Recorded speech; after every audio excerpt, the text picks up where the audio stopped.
Oh, do you think the others are making good progress? Hope it's all going smoothly.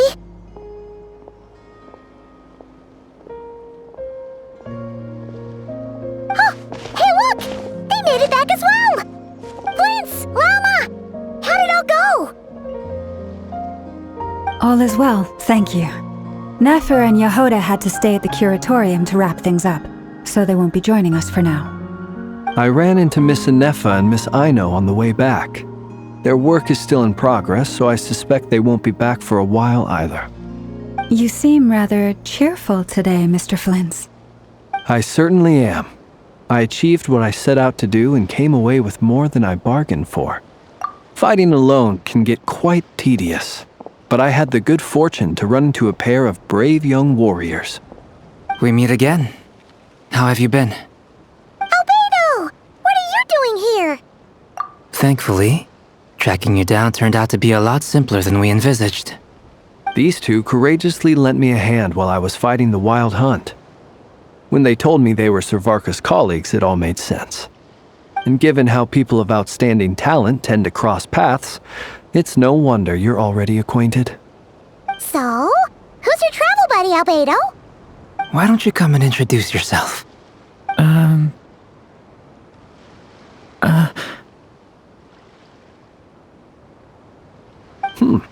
A gentleman of few words, I see. And a rather stern countenance. I presumed you were acquainted with him. Is that not the case? It's nice to meet you. Again. We've technically met before. Wait a sec! You're Minnie Durin! That's right. It's me. I'm glad to see you again. By the way, he says it's okay if you drop the mini. Yeah, I'm not as mini as I used to be. Interesting, isn't it? The first step towards blending into human society appears to be reflecting on whether one's name really reflects who they are. Wow! You look so different! In a good way, of course. It's great to see you looking so healthy. Thank you, Paimon. And although you're as mini as ever, I understand that diminutives don't always convey endearment. I'll be sure to simply call you Paimon as a sign of my great respect for you. Wow! You're such a smooth talker now.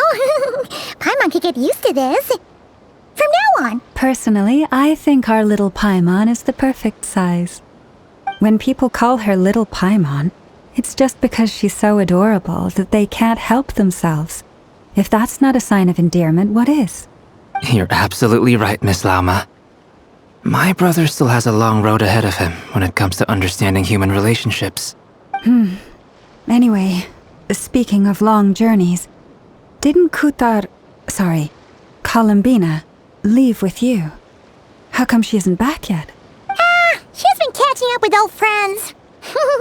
Wouldn't be surprised if she stopped for a cup of tea, or 10 on the way back. Uh-oh. People are talking about me. Hope it's nothing negative. Judging from your expressions, I'm guessing it all went well? It's getting crowded here. I'll go grab some chairs. No need. This is a job for an alchemist. I'll whip some up momentarily. Thank you, ladies and gentlemen, but I'm escorting my friends back. Sandrone shortly, as we still have some things to discuss. It's been a pleasure, everyone. But this is where I'll say goodbye. We really appreciate your help. Oh, come on. Spare the formalities. I'm just glad I could help out some true friends. I understand. Well, bye for now, Harlequino. Oh, this place is hopping. It's probably a good thing one of us left. Otherwise, we might not fit all these people in. Are you saying we're about to run out of chairs? As a matter of fact, I am. Come on in and see for yourself.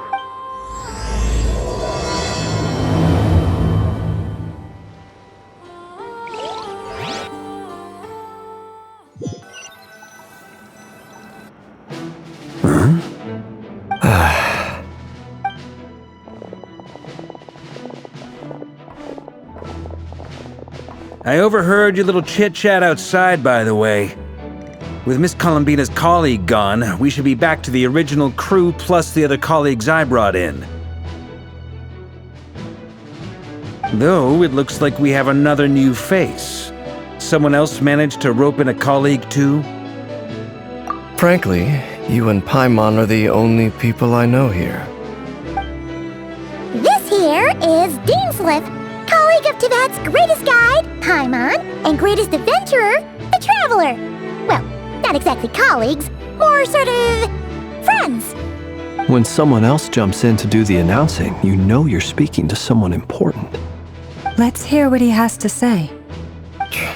Note to self. Once Paimon knows your name, the rest of the world will soon follow. When he comes looking for us, it's usually something important. Paimon's guessing you've heard about the Wild Hunt, then. From the looks of it, you're about to hold a meeting. If I were to say that the Wild Hunt is our mutual enemy, would that earn me a seat at the table? As the saying goes, the enemy of my enemy is my friend. Mr. Dainsliff, there's a seat with your name on it. Though, I can't promise the same for everyone else. Hey, Albedo, think you can rustle up a couple more chairs? After all this time apart, Grandmaster Varka's first order is to rustle up a couple more chairs. I've missed this. Is he being sarcastic? Hey, he's your brother. Why are you asking us? I've still got a lot to learn about the nuances of human conversation. Trying to decipher Albedo's way of speaking has been like jumping in at the deep end. Oh, good point. Paimon gets you now. Don't sweat it. There are people. I wonder what's taking Nefer so long. Perhaps you should go and check in with her. If anyone can hurry her along, it's you. I just got back from the curatorium. Besides, aren't you curious to see what's taking her so long? Miss Nefer doesn't strike me as the type to share secrets. And since gathering intel is her specialty, I'm guessing she'd prefer to keep her methods confidential. Under such circumstances, would it not be tactless for me to impose? Oh, but it's fine for me to impose. What can I say? You have an unrivaled ability to garner people's affection, Miss Moonchanter. Besides, you have far more in common with her than I do. All right then. Impressive. She barely fought back at all. I admire your powers of persuasion, my friend. As I'm sure Miss Lauma will realize soon enough, the trick in life is to always pitch in with other people's responsibilities so that you can be selective with your own. Another trick is to simply hide in the background. Spoken like a true sage. Anyway, looks like we've got some time to kill before the meeting. Let's take a little breather, folks. And feel free to chat amongst yourselves. We'll get down to business once the other two arrive.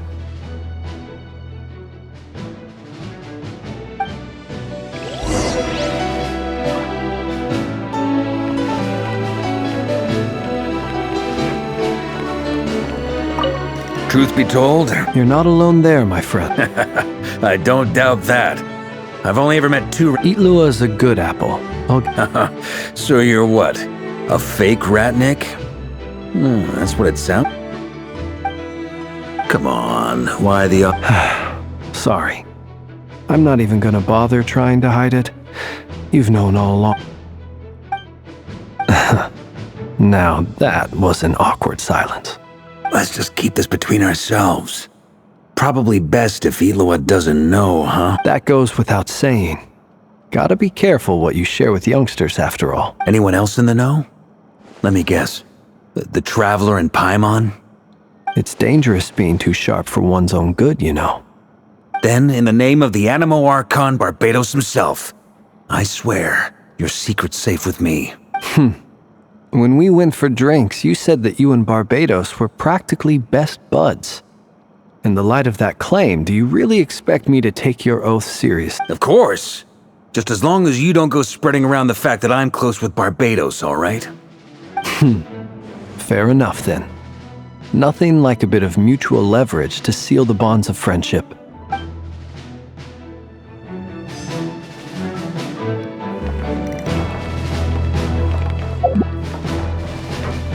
Is there something you'd like to say to me? Yeah!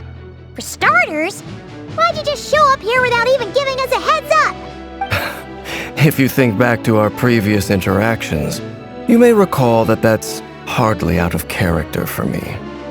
You do have a point there.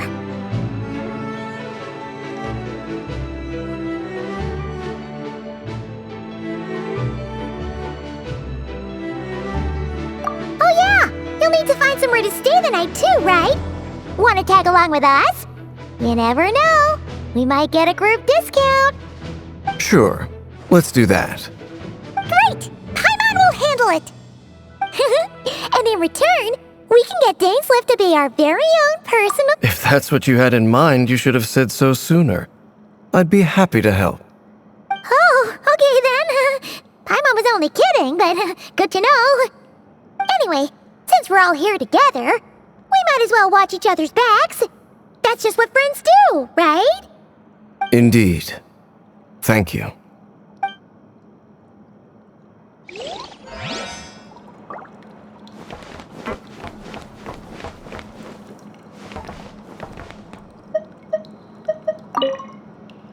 You're both awfully quiet. Why don't I start us off with an icebreaker? Much obliged. Have either of you ever had your portrait painted? If not, I'd be glad to help. That sounds like a lovely idea. You know how to paint, then? I dabble occasionally. He's an excellent painter. Tables, chairs, people, dragons, you name it. He'll paint it for you. I'm flattered. If I ever get the chance, I'd like to give it a try myself. I'll bear that in mind. Anyway, how about you, Durin? What sort of portrait would you prefer? Oh, I'd be fine with anything. Whatever style feels best to you. Very well. Then I'll play it by ear. You can replicate any style I want? I can try. If you show me a sample, I'll do my best to match it. Thank you. In that case, I'll dig up some reference material for you.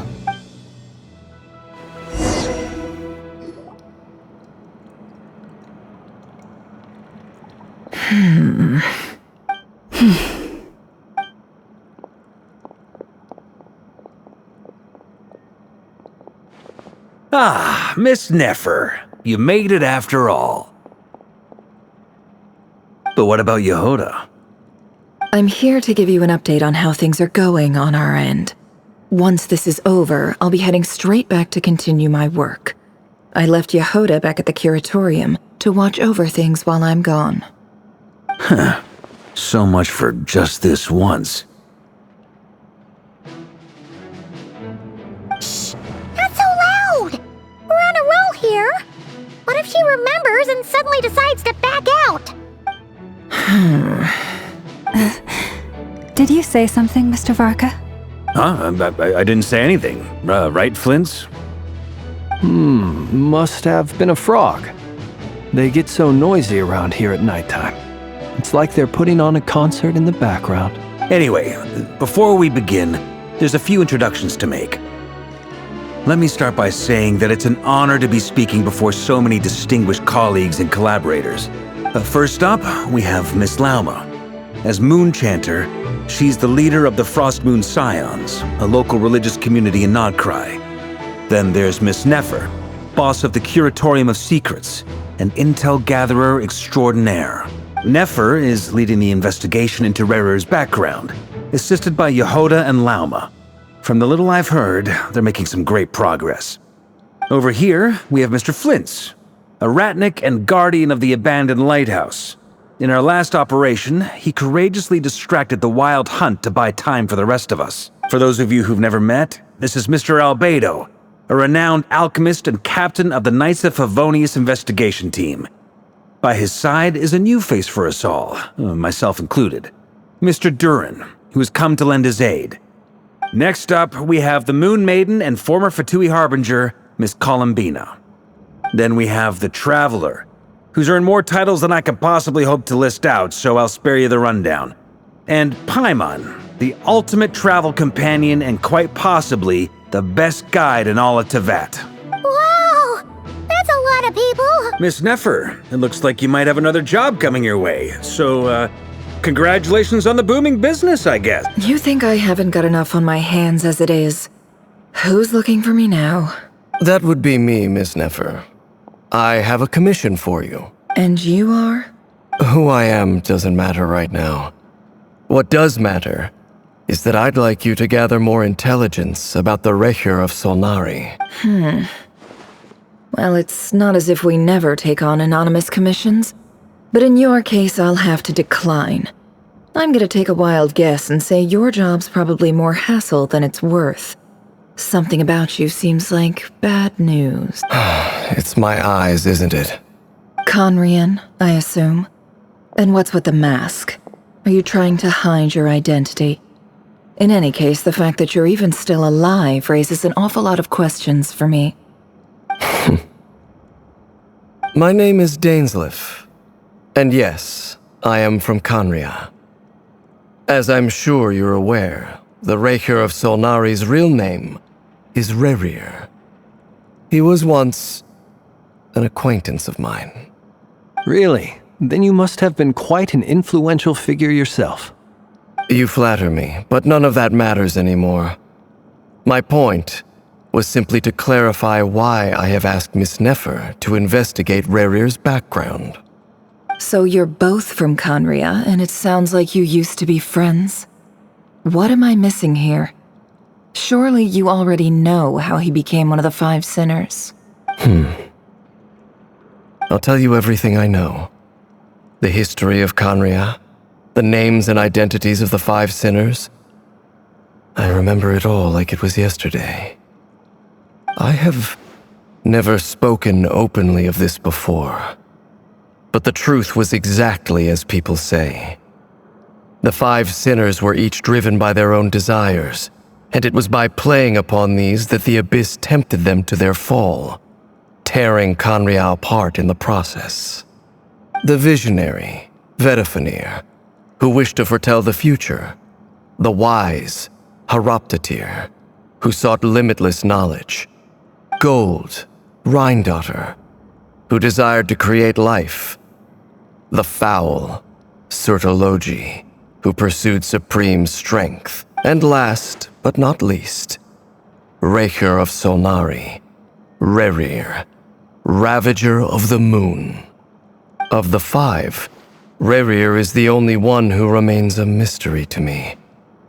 He never harbored grand ambitions, so what changed in the space of a single night? How did he come to fall like the others? In other words, you're saying that his change came as a shock to you, and you have no idea what actually happened? That's right. You mentioned how the Abyss tempted them, which led to their fall. But what did that look like in practice? And what other context can you give me about the events of that time? The more detail you can give me, the better. Strangely, now that it comes to it, I hardly know where to begin. The fateful night took place during the era of the Eclipse Dynasty. One day, my elder brother, the visionary, Vedifenir, was summoned to the palace by the Vinster King, only for the king to gouge out his eyes and cast him into the dungeons. When I came to hear of this, my fury knew no bounds. I gathered together every ally I thought I had, and together, we set a night to storm the palace and free Ved. Centuries on, the memories of that night still haunt me like a never-ending nightmare. We broke through the palace gates, just like we had planned, each striking towards our separate targets. But then, I was betrayed.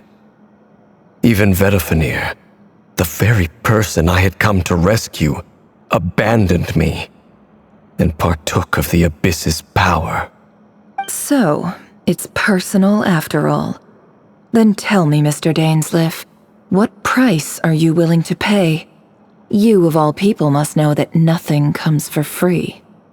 I cannot say what price would be worthy of such a commission. But know this. Rerir was not always a madman. Believe it or not, there was a time when he was just an ordinary man, working for the Conrian Intelligence Service. Uncovering the truth of Rerir's past is the only way to unravel this mystery. But before you decide if you will accept my commission, I will tell you more about him. Enough, I hope, to help you plan your next move. Sounds pretty good to me. Feels like we just flagged down a random passerby, only to discover he's actually a master strategist who has a score to settle with our enemy.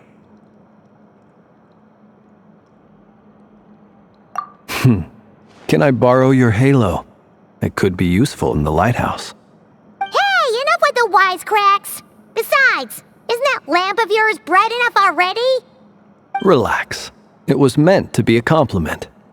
If that was a little over the top for your liking, I'll make sure to tone it down next time. I'll give your proposal some serious thought, Mr. Dainsleif. Let's speak in private once the meeting is over. Before that, there's a few things I'd like to share.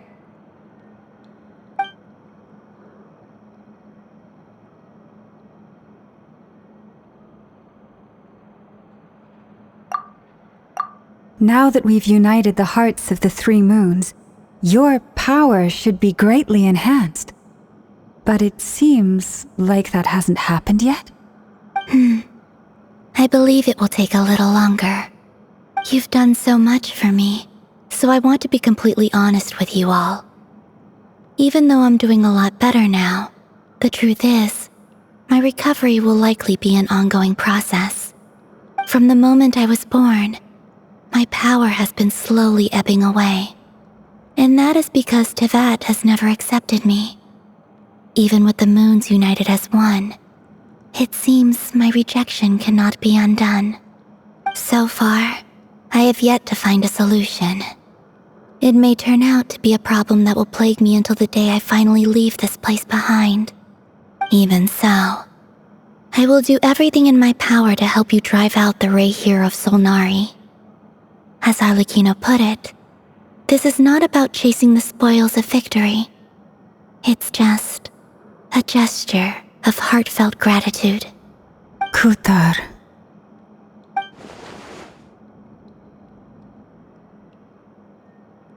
Defeating the Rerir of Solnari will be no easy task. While my strength slowly recovers, we'll also need to gather more intel. Naturally. We should take all the help we can get if we hope to defeat him. We've considered several viable plans now, but our choice hinges on the answers to a few key questions. Is it even possible to kill Rerir? What experiences shaped the person or monster he became? And what's he really after? Given Albedo's expertise in alchemy, I think we should leave him to try and answer the first of these questions. Understood. As for the other two, I'm afraid we'll have to count on you again, Miss Nefer. Believe me when I say it's not my wish to burden you. But right now, relying on your skills is our only option. So you're placing all your hopes on me, huh? We can't thank you enough for agreeing to help us. Honestly, I can hardly believe how lucky we are. You sure have a talent for changing your tune, Miss Moonchanter. Timid like Yehoda one moment, then flinches insincere flattery the next. Ladies, please. I must object to your portrayal of me. That's all. Feel free to keep bickering. Just pretend I'm not here. I almost don't want to leave this room. I'm curious to see how this plays out. I have faith in you, Miss Nefer. Something tells me you'll stand by us until the very end. Oh? And what makes you so sure of that? What if I suddenly decide that my compensation is insufficient? This isn't about the money. I can sense that you've got a deep-seated distaste for Rerir, and knowing you, that alone is motive enough. Look at them getting along so well. Like two peas in a pod. And I'm the one they accuse of insincere flattery. There is no justice. Miss Lauma, you have to understand something. Unlike you, I don't actually enjoy having everyone's hopes on my shoulders. Is that right? Well, maybe the fact that I'm willing to put my hopes in other people says more about me than you. But the fact is, I also trust you. And that's because I know that you're someone we can count on. Anyway, we've got our plan, so let's get moving. Mr. Dainsleif, let's talk. And Traveler, once we're finished, if you've nothing else planned, I'd like you to come with me. This whole experience is teaching me a lot. For instance, I now know that when other issues come up in the future, I'll have far more luck getting Lauma to convince Miss Nefer than trying to do it myself. Hate to say it, friend, but that's one of the funniest things I've heard in a while. Why? You think I've got it wrong? Quite the opposite. But what makes it so hilarious is how long it's taken you to realize.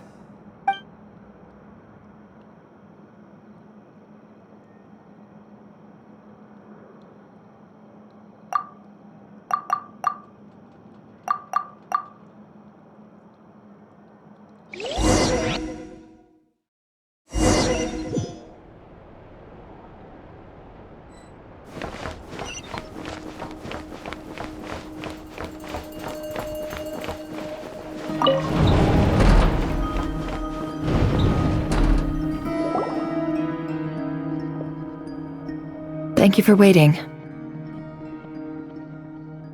It's okay. We actually used the time to help Dainsleif get a room at the hotel. That's very considerate of you. Now, I trust you share my curiosity about Rerir's past, and you seem fairly familiar with Mr. Dainsleif already. We spoke at some length after the meeting. He was the one who suggested I should invite you to join this operation. He feels confident that these secrets will be safe with you. Dane has a lot of faith in us, that's for sure. Likewise. I appreciate that you got right on board without interrogating me about why I invited you. It shows that you trust me to explain everything in due course. That's because we know what you're capable of. We appreciate you too, Nefer. You might have been forced to help in the beginning, but this time, it was your choice. That's one way to put it. Another is this, that once a decision's been made, it's set in stone. After that, my only goal is to see it through. Alright, so here's how it is. I'm going to access Rerir's thoughts again using my confidential method. Now, I'm sure you've seen things like this before on your travels, so you're surely well aware of how dangerous it can be. The reason I've gathered you all here is to ensure my safety during the proceedings. I plan for us to enter the fragment of his consciousness together, and once inside, I will focus on searching for information. Think of this as a diving expedition into someone's brain. If I'm the diver, you are my safety equipment, tasked with keeping me alive while I'm under the surface. Once the ceremony begins, we will all be spying on privileged information. But in the interests of safety, you must remain absolutely silent at all times. We will discuss our observations after the ceremony has concluded. Lastly, any individuals of a weaker constitution are advised not to partake in the ceremony. In any case, Paimon has her own job to do, which requires staying in the room but not joining the ceremony.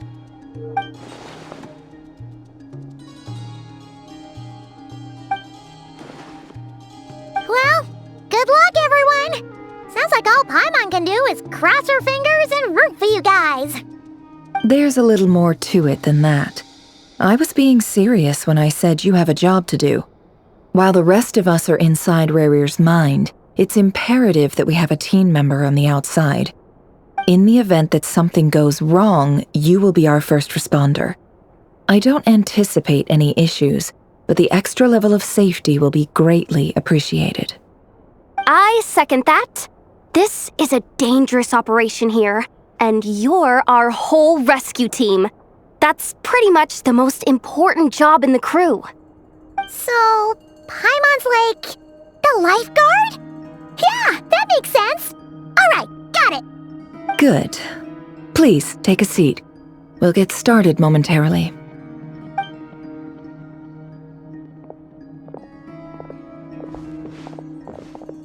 So, did Mr. Dainsleif tell you anything else?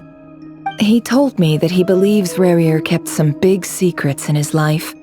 He's not sure that they were the cause of his eventual downfall, but he's asked me to uncover what those secrets were all the same. But surely you're not planning to go through with this, no matter the cost.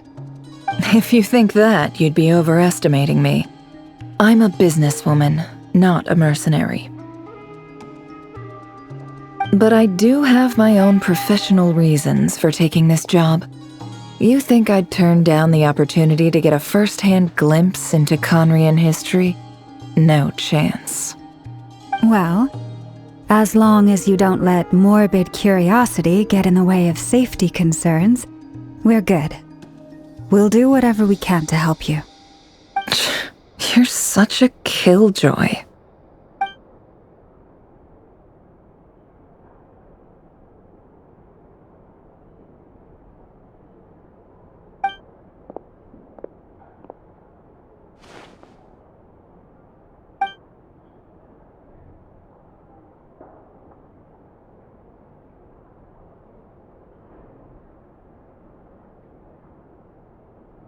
All right, I'm good to go. All set over here, too.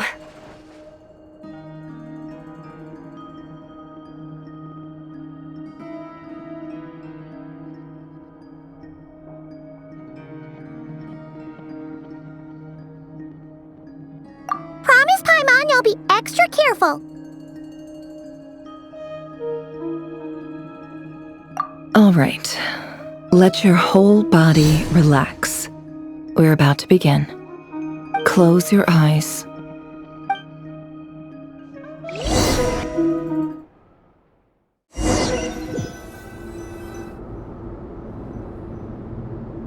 Phew. Could this be his office? Pretty standard setup. Bookshelves, paperwork, files. According to Dainsleif, Rerir used to be an intelligence operative. Chances are there's plenty of top-secret intel stashed away in this room. Is this where you keep your secrets, Rerir? Can't say I'm not looking forward to this.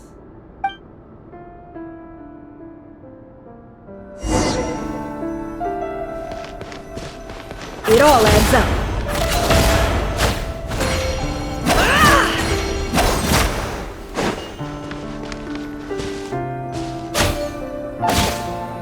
He looks even gloomier than last time. I wonder what's changed.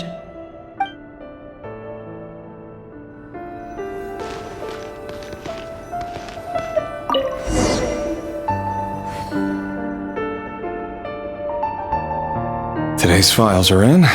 Time to wade through them just like usual.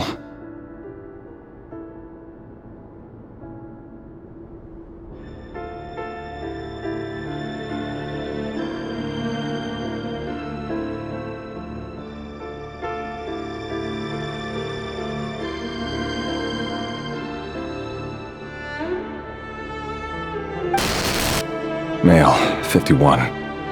Occupation, cook. Confirmed Crimson Moon descendant. Has maintained frequent contact with other descendants over the past year.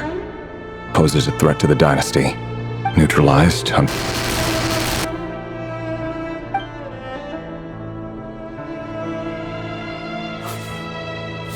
This one should be archived under purged targets.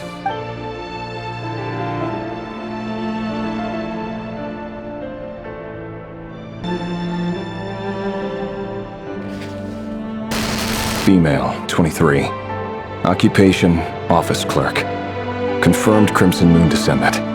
Has maintained frequent contact with other descendants over the past year. Poses a threat to the dynasty. Neutralized on...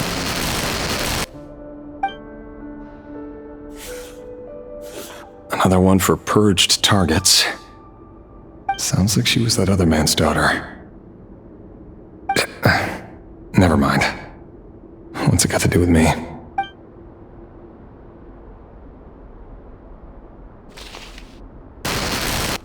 Male, 40.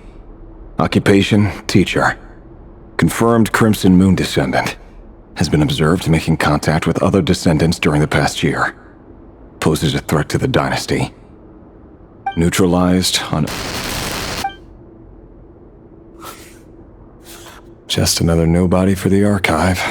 Come to think of it, I remember surveilling this man. A case like his never would have been considered a priority in the past. Huh. He barely even interacted with other Crimson Moon descendants.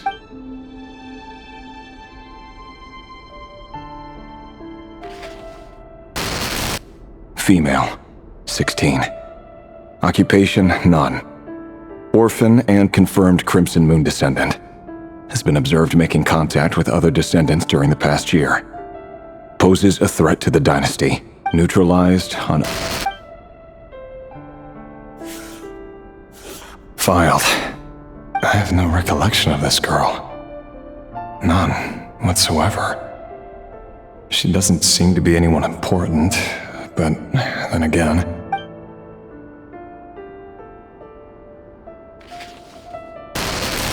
Female, 13. Occupation, none. Orphan and confirmed Crimson Moon descendant. Has been observed making contact with other descendants during the past year. Poses a threat to the dynasty. Neutralized on... Filed.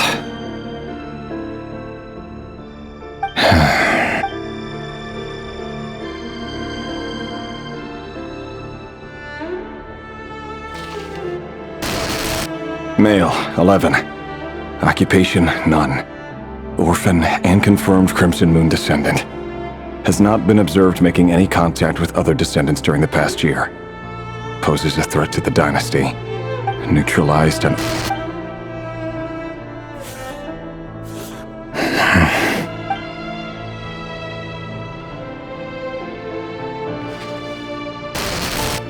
Male, 6. Occupation, none. Orphan and confirmed Crimson Moon descendant. Poses a threat to the dynasty.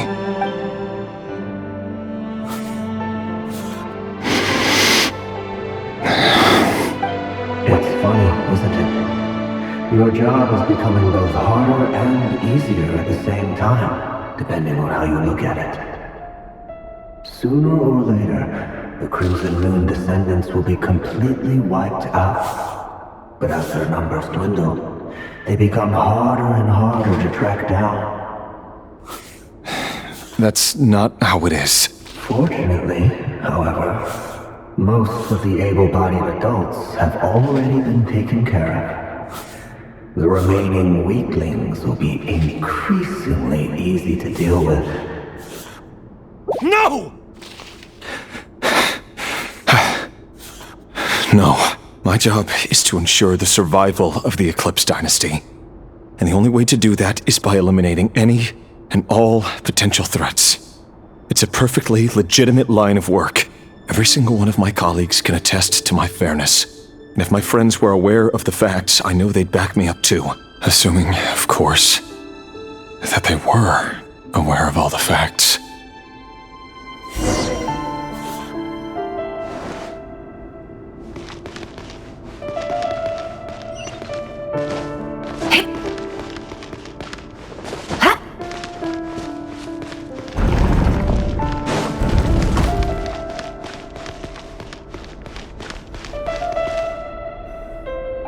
Mr. Vedifalnir? It's been quite some time since we last met. Rerir, I trust you're here because you have something important to discuss. Forgive me. I wasn't tuning out, it's just, I noticed you didn't even phrase that as a question. as if you knew I was coming.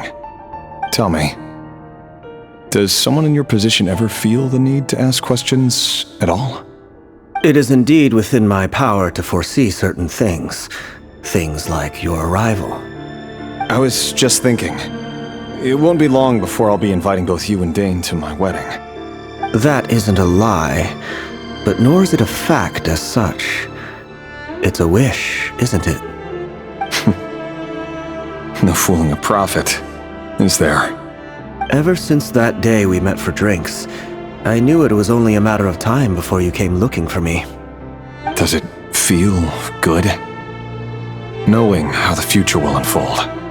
I'm afraid the notions of good and bad fail to capture the complexity of what such a power entails. Once you've seen what will come to pass, it can be all too easy to succumb to fear and melancholy. Unless, of course, you learn to abandon these feelings.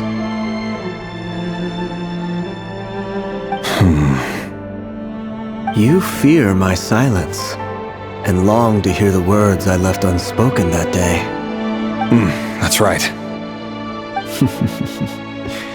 You must have noticed my reluctance to broach the subject, and the reason is simple. Because the truth could never have lived up to your hopes. For both our sakes, such words are better left unsaid. The burden of prophecy was never meant for your shoulders. So who exactly do you deem worthy to hear your prophecies? None but our exalted king? Or rather, our king as he once was. You're closer to his majesty than I am. You must know better than anyone how much he's changed. You say that as though it is to my benefit. Yet precisely because of that, I dare not speak rashly. A king can turn out to be the most virtuous of rulers, or a tyrant more terrible than the most vicious of dragons. You are so wise and far-sighted, yet still you would have me live in fear of the unknown? You make a fair point. Especially given my silence alone was all it took to send you spiraling downwards. Very well then. Let me offer you some advice. And I say this not as a prophet or a visionary, but simply as the brother of your friend. For many reasons, there is very little chance of your marriage ending in happiness. If happiness is what you seek, you should find another fiancé.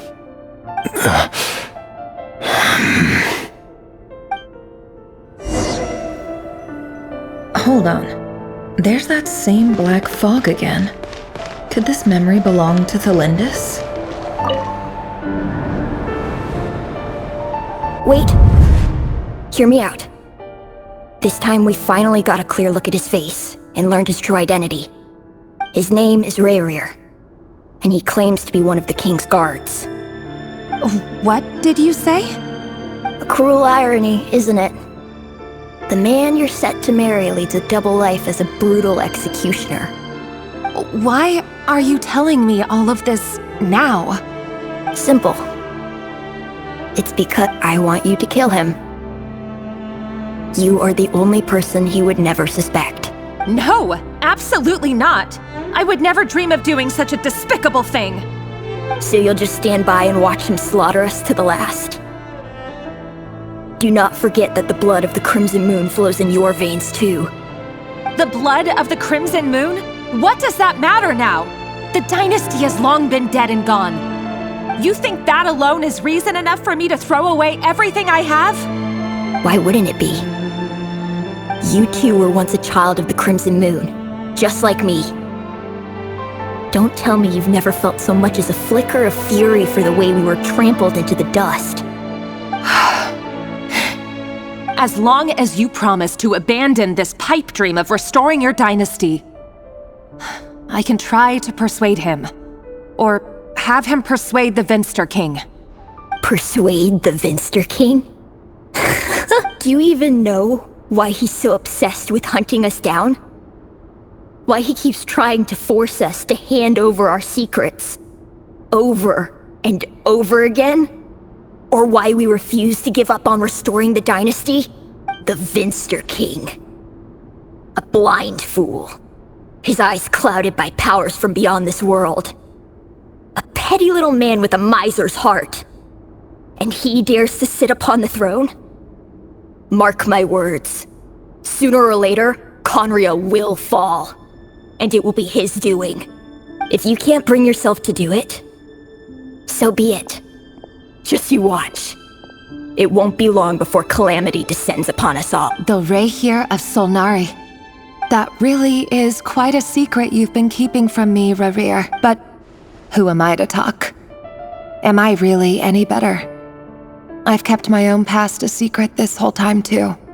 Love should be built on honesty. But ours was born from lies. Is it really so wrong to hide things that would only make life harder? Vedifulnir must have known all this. And that's why he made his prophecy. In the end, nothing stays hidden forever. But I won't just sit by and watch this disaster unfold. I'll do everything in my power to protect what I cannot afford to lose, no matter who I have to face.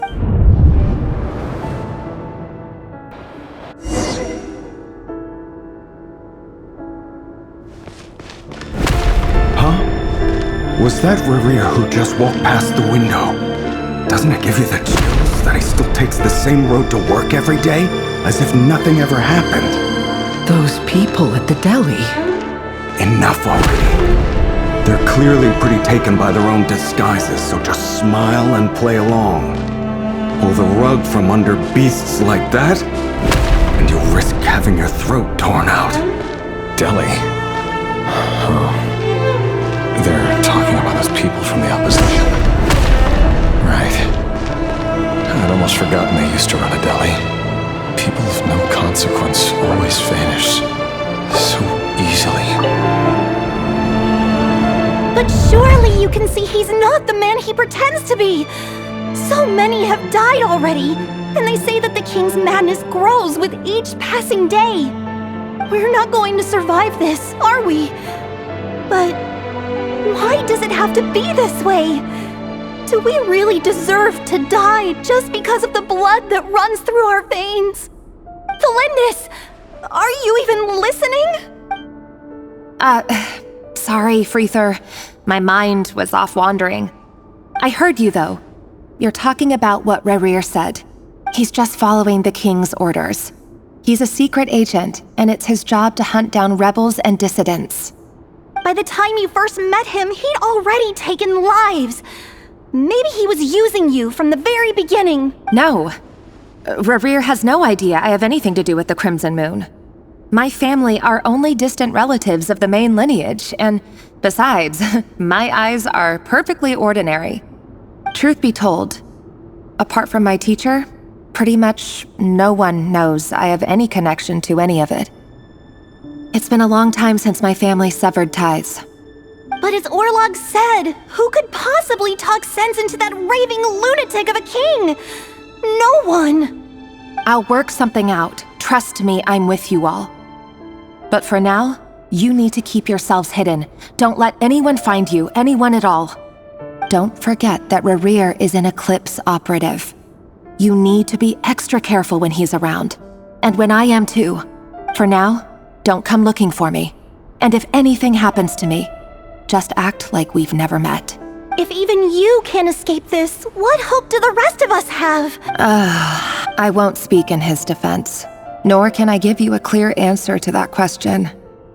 But I'll do everything I can to put an end to this. Here, hold on to this. If an opportunity to escape presents itself, take it. You'll be glad you took some spare change. You call that change? But what about you? I've got a job, and there's still money coming in. But you can't go anywhere right now. Please think about yourself for once.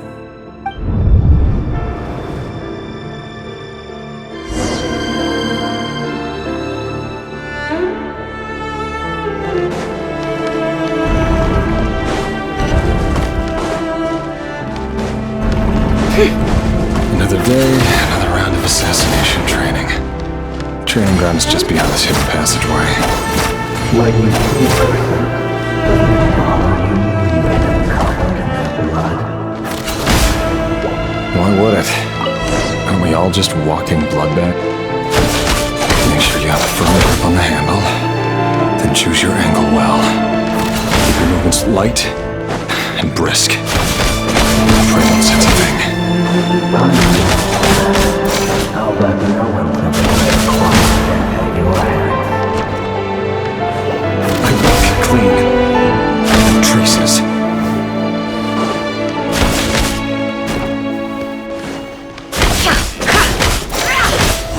That doesn't make it open to sport, though. The king just happens to need you right now. What if someone doesn't? That won't happen. He's changed. Ever since he showed the stars that power. In the beginning, he only had you take out a handful of the guilty. But now... The ones I've dealt with have always been guilty.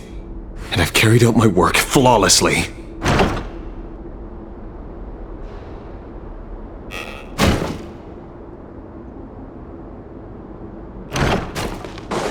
It all adds up. No more lies.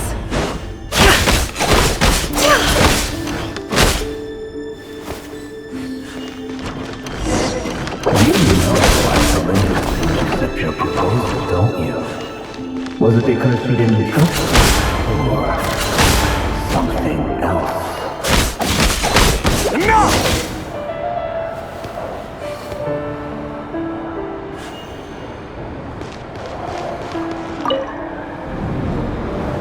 Delindis, do you still remember Orlog?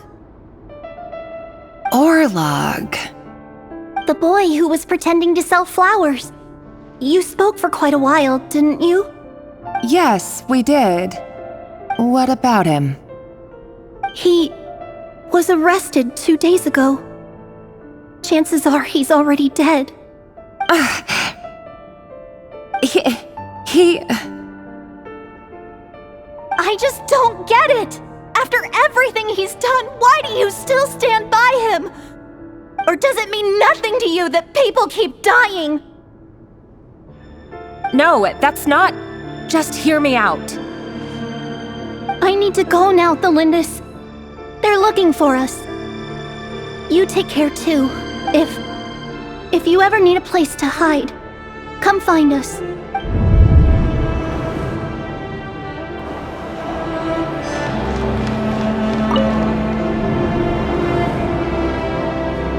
Author Delindis.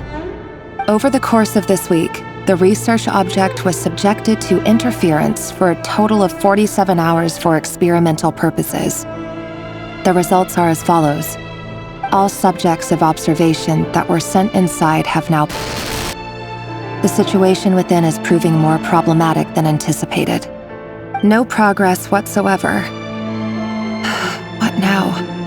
Won't you give me even a glimmer of hope? Things are getting worse by the day. I have to find a way or we'll all be in danger. But if all this research comes to nothing, what then? Sooner or later it'll be my neck on the line. But could he really bring himself to kill me? No. Surely he wouldn't have the heart.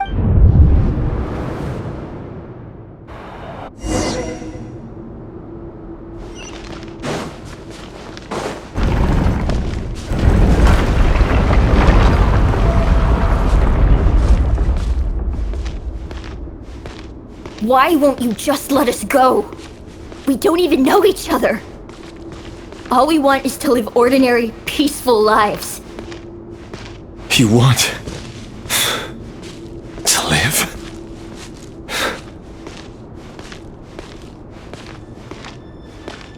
Yes. I just want to go on living. Is that really such an unforgivable crime?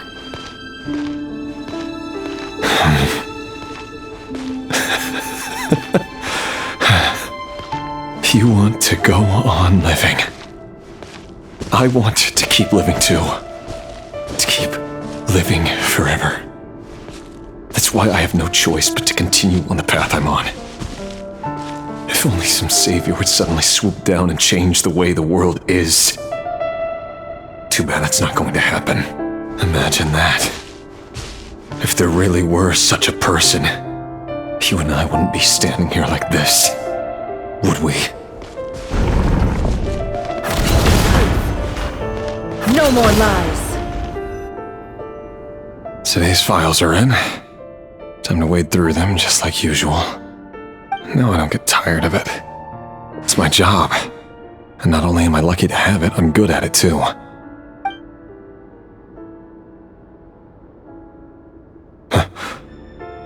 Wait. Thalindis?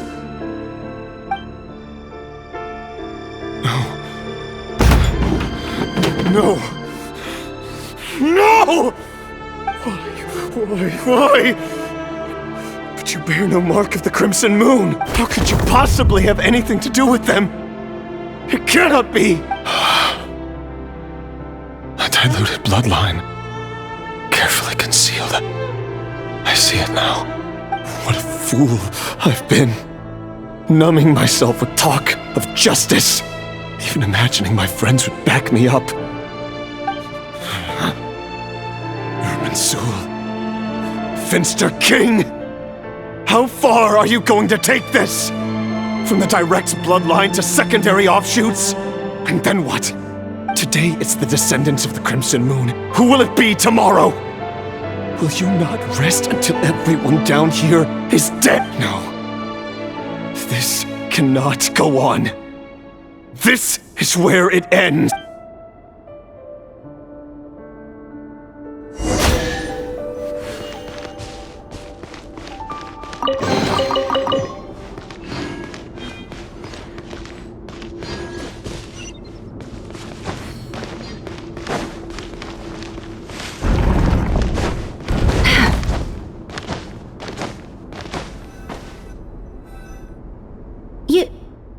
You're really letting me go? I am. As long as you can guarantee that no one will find you. Don't worry, I'll be extra careful. No one will know I was here. But what about you? Me? If you let me go, you won't be able to complete your mission, will you? Good point. In that case, maybe you should stay. No, please! I just want to see the outside world again. To... Go on living? Yes. I know you're a man of your word. So please, just let me go. If I let you leave, what will become of me? Just kidding. Go, now. But remember, don't let anyone know you were caught. We'll be seeing each other again very soon. Even shadows in the dark must live by a code. But you can't save everyone. You've been whispering in my ear for days now, Vedifalnir. What are you trying to do? Break me down?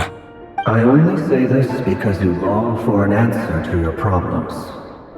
Let her go, Rerir, or you risk losing everything. I will not abandon Thalindis. Then you'll need a little more vigilance and a lot more power. The world is changing, Rerir. Keep your eyes peeled for your moment of opportunity. That voice used to be so unclear, but now I know exactly whose it is. It's Vedifalnir. He won't tell me how to actually resolve any of this, but he keeps trying to manipulate me like a puppet. Tell me then, what will this moment of opportunity look like? And no answer. So, the Eclipse dynasty was purging, well, massacring the descendants of the Crimson Moon. And it seems like it was all connected to the Vinster King's research. The King's obsession with abyssal power left the future of Conria hanging in the balance. No wonder every aspect of Rerir's life was so unstable, and it looks like this Thalindis Rerir's would-be fiancée herself belonged to a sub-branch of the Crimson Moon Dynasty's descendants. It almost defies belief that a couple like them could hide the truth from each other for so long. If the Vinster King hadn't intervened in such a drastic way, they might have gone on deceiving each other for the rest of their lives. And why does Vedderfanir, Dainslif's older brother, keep talking in Rerir's head? This guy kept more secrets than I ever imagined. The human mind is like a vast desert of shifting sands. When you follow the flow of someone's memories, you only ever see the parts they're willing to let surface. Time for something a bit... We've been inside Rerir's mind this whole time, building up a picture of his psyche. There's already enough clues on the board to start reading between the lines and mapping out the rest. Now, we can finally begin to put the pieces together. Sure, it'll only be a reconstruction, part simulation, part reasoning, but it's usually pretty accurate. Once we've built up a cognitive profile, we just need to cross-check the logic behind his actions. And then we'll be able to take a sneak peek at whatever it is that Rerir has really been hiding.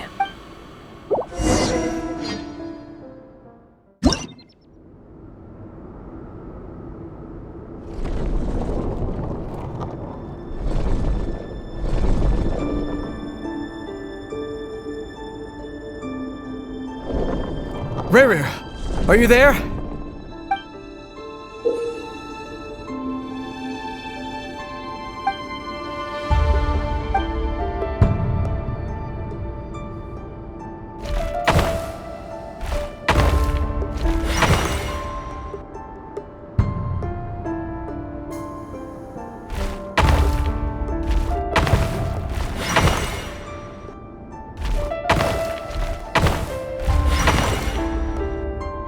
Hey, Rerir!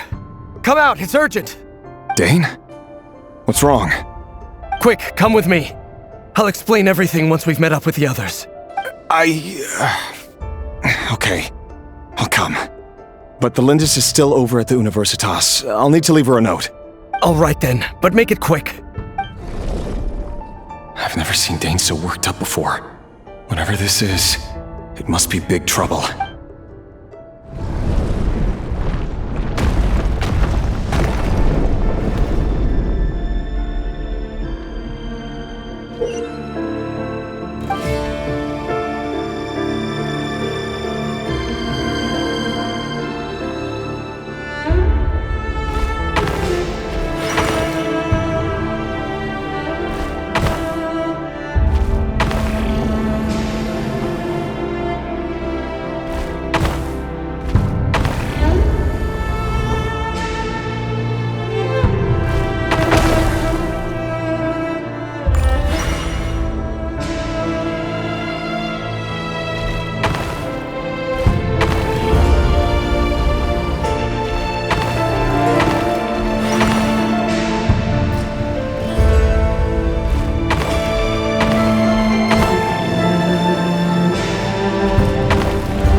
This is a nice change, meeting you all at this hour. When men and women of ambition can speak face to face in broad daylight, I say that's a big step forward for our dear Conria. Don't be ridiculous. We do not fear the day. Why would we seek refuge in the night? You might ask your blade that same question. I'm told it prefers the cover of darkness. The word on the street is that Sir Elegy only strikes when he has an unfair advantage. But that is patently false. I see you're missing an arm and a leg. Surely only a fair fight could explain that. If this is your way of offering me replacement limbs, believe me, I'll take them. Oh, we can certainly discuss that. With bioalchemy, anything is possible. Assuming I have your full support in my research. Lunatic. Robtatir, what brings you here? Why, Dainslif, of course. He invited me. Please, Cast aside your apprehensions, Miss Rhine-daughter. Whatever the rumors may say, I am but a humble servant of the king, and I can assure you he affords me no greater convenience than he does you. Well, the Universitas Magistrorum won't stop fawning over you, so at least some of the rumors must be true. You're clearly doing well for yourself, so drop the humble servant act. It endears you to no one. You're president of the Universitas Magistrorum, the chief royal mage known as the Wise by royal appointment, and by far the most favored among the 4 pillars of Conria. Vice President Veit doesn't even try to hide his envy when he sees you. My success is the product of hard work and good luck. It's as simple as that. Were the king not such an extremist, I hardly think I would have received a senior post at my age. Of course, no job is without its gripes. Serving a king like ours can be a challenging task, as I'm sure you can imagine. And as for Efterveit, in missing out on the presidency, he's dodged a mountain of stress. Like everything else in life.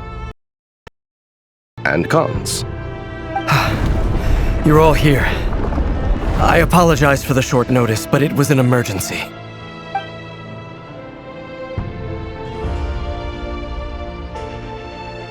You must be Rerir. Mr. Sertologi. Yes, I handled your case file during your sentencing. Nothing personal, of course.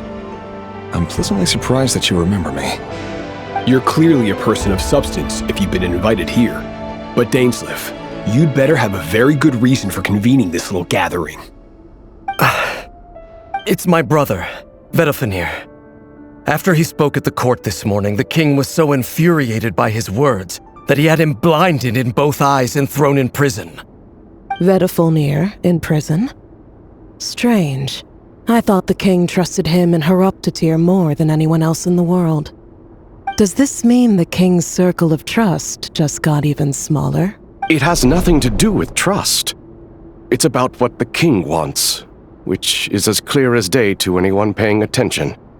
I simply appease him, because it's in the best interests of the Universitas Magistrorum. And also because you're slimy. Vedofenir, perhaps less so. But still, a visionless visionary?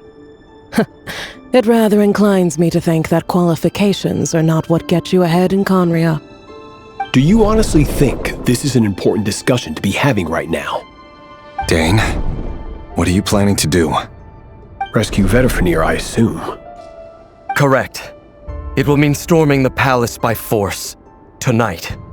I need all of you on my side. That's far too dangerous. And don't forget, Dainsleif, you're captain of the Royal Guard. You swore an oath to the throne. You've been planning this for a while, haven't you? I have no desire to commit treason. But whatever critique the king may have of Vedofenir, disfiguring your most loyal subject for putting the best interests of his court and nation first, this is not the conduct of a wise ruler.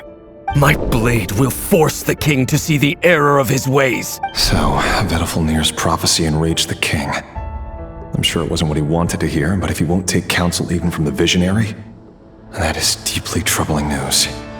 The extent of His Majesty's madness is now all too clear. The question is, how does a man like me get out of this situation unscathed? You have noble ambitions, Dane, but I'm afraid they don't do much for a guy like me. I'm not in the world. All I want is a letter of pardon. A letter of pardon? For whom? Thelindis? The chances of the Vinster King issuing a pardon for anyone connected to the Crimson Moon seem vanishingly slim.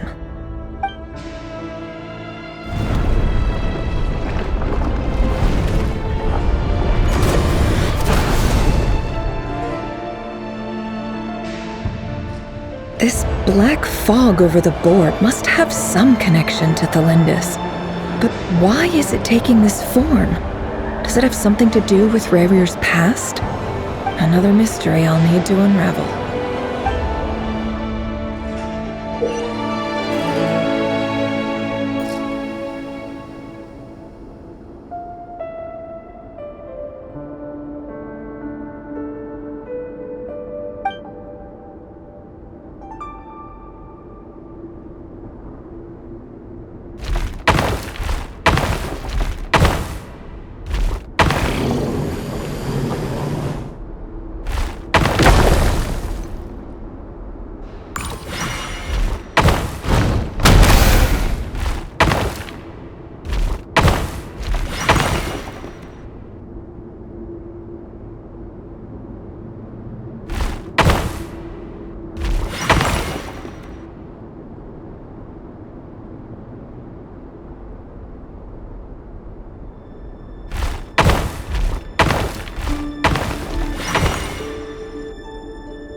Author Thalind. Over the course of this week, the research object was subjected to interference for a total of 60 hours for experimental purposes.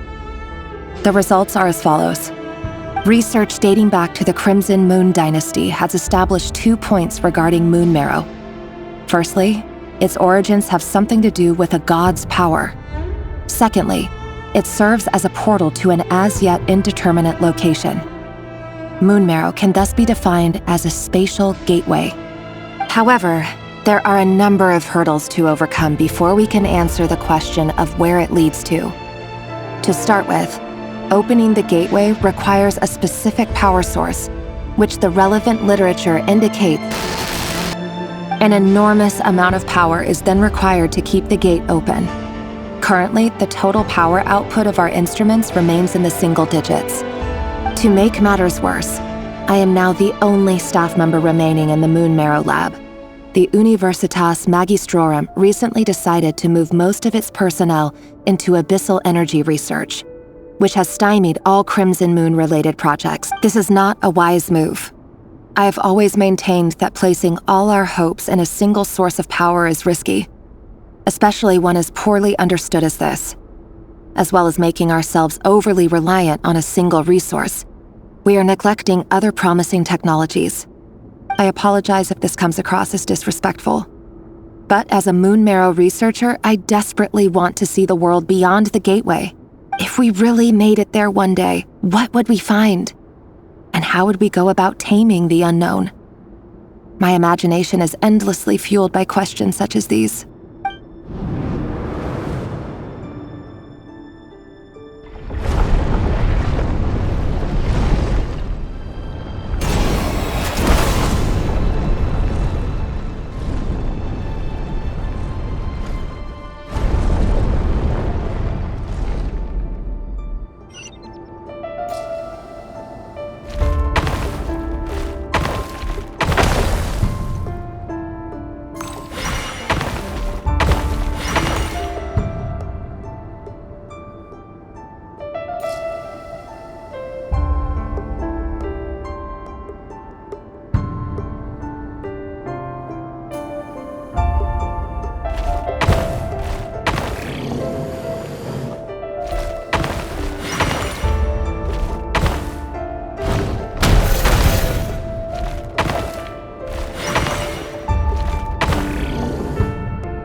For you. I heard you're gonna leave the city with your parents. Thalindis, did you hear about what happened? I've heard nothing. Rerir got back very late last Friday, and he was acting a little unusual, but he slept pretty well, so I'm guessing you never saw him, and I don't know what he did. And this conversation never happened. You understand? What if he finds out that you pried into his secrets? Don't be silly. I don't know what secrets he does or doesn't have. All I know is he's just a normal guy who happens to run some errands for the king. Are you scared of him? I don't know. The Rerir I know doesn't match the person you all describe. Logically, I should be scared of him. And yet, I don't want to lose him. But enough about that. You should get going, and be careful with the package I gave you. Keep it secret. Keep it... What's in it? A piece of the moon. All you need to know is that as long as you keep it safe, then in the future, everyone will be able to see a red moon. A red moon? You mean our moon? That's right. Our moon. Promise me you'll look after— I promise, Thelindis. The Crimson Moon bloodline will never die out. Its light, the color of blood, will become like a fire that flows in our veins, no matter how long it takes.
Hurry, everyone, and stick to the plan. Sir Dainsleif, what are you?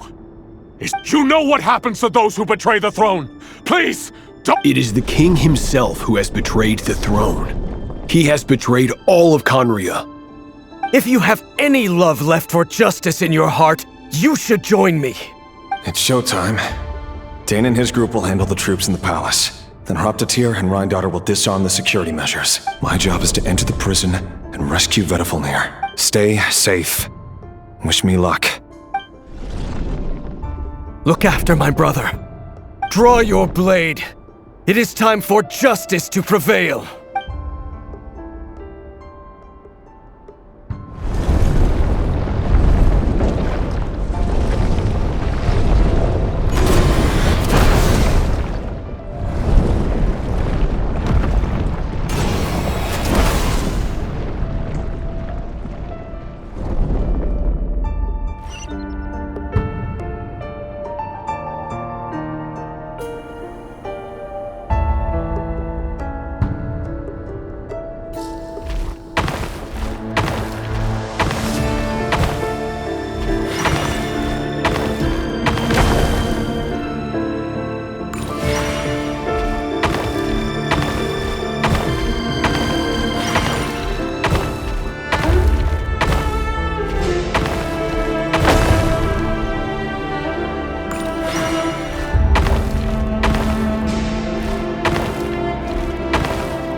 place is filthy. And the smell is abominable. Clearly, the king doesn't allow his prisoners a single shred of dignity. This is dire. Found you. Hello, Mr. Vedafilnir. Ah, it's you. Surprised? Oh, wait. I guess surprise isn't an emotion that prophets feel very often. I certainly felt some surprise in the moment when I was blinded. Surprise at the king's sheer ignorance. Surprise at just how unfairly this world responds to words of earnest remonstration. I'm curious. What did you prophesize this time? It wasn't a prophecy. It was a word of warning. Someone had to say it. The king has forsaken all reason in pursuit of his obsessions. I simply told him that if he continues on this path, Khaenri'ah will surely fall. But he didn't listen. Worse still, he stabbed you in both eyes and locked you away. Dane asked for my help. The court is in complete chaos now, but I'm sure you predicted that. Everything is transpiring as I foresaw, yet I am powerless to change it. Fate is an immutable force. I can but lament as the inevitable unfolds. I do wonder whether giving a man the power to see the future does nothing more for him than slowly crush his spirit. Forgive my curtness, Vedafilnir, but the king did not suddenly turn on you today. His suspicions have been brewing for a long time. You can't have wisdom beyond the reach of your fellow man. There are things the king does not want to see. So, he doesn't want you having visions of them either. He blinded you because he thought this would make the visions stop. He wasn't entirely wrong. I did indeed lose my power to see the future. Right up until... Until what? Just now. I believe I saw something new. Well, tonight could go a lot of different ways. 5 of us banded together to storm the palace, also we could rescue you. This will go down as the most tumultuous day in Khaenri'ah history. I sense hatred in you. But also hope. A desperate hope that this is not the end. It is the beginning of a new chapter, in a whole new story. There are many men of honor and courage in this world, Rerir. But you are not one of them. You're not here for justice, are you? You're here for yourself. Is that a dagger? Interesting. Why not the polearm? It was always your weapon of choice. With your abilities, I don't doubt that you were able to recover some of your sight. But I also doubt that you want to make an enemy of me right now. Of course not. We're on the same side, aren't we? We could be. But I need you to be honest with me, Vedafilnir. At this point, you're my only hope for the future. You mean your future? With your beloved, Felindus? Yes. And I know there are bigger things at stake here. A dynasty, a nation, maybe the entire world. But forgive me, I care first and foremost about myself. I can't abandon the one I love to save myself. I just can't do it. But you see a broader picture of the future than I. You see the solutions to the biggest problems of our age. So tell me, what is my solution? What's the answer? In matters of fate, answers are either right or wrong. What will be and what will not. Maybe you are willing to pay a certain price in the pursuit of happiness, but unfortunately, fate does not. That is the cruelest thing about fate. It is unmoved by your sacrifices. That can't be true. I know it's your voice that I keep hearing in my head, urging me to see how the world is changing, to seek more power, so I can protect the things I love. You show me disaster, but you won't show me how to avoid it? Why? Why are you doing all this? My voice. In your head.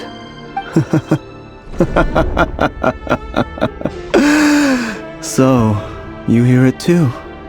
The voice that steals your mind, gains your trust, and drives you crazy. It turns out that we are not so different, you and I. Vedafilnir just broke into the strangest smile I've ever seen in my life. as if he'd discovered some monumental secret. Very well then. My advice to you is as follows. You must persevere. Whatever trials and tribulations you may face, be steadfast in the belief that they are your path to the future. For as long as you live, your story with Thelindis shall not come to an end. That is the only chance you have of fighting back against fate. It is up to you whether you believe my words. Regardless, that is all I will say on the matter. I have no right to intervene any further. I will hold you to your word. Thank you for setting me free. In return, I will tell you one more thing that you cannot afford to ignore. Just then, a strange wave of energy rippled through... If I were you, I would head to the Universitas Magistrorum. The Universitas? I'm sure we'll be seeing each other again very soon, Rerir. Whatever Vedifalnir said, I didn't catch it. I didn't even help him out of the prison. There was no time to lose.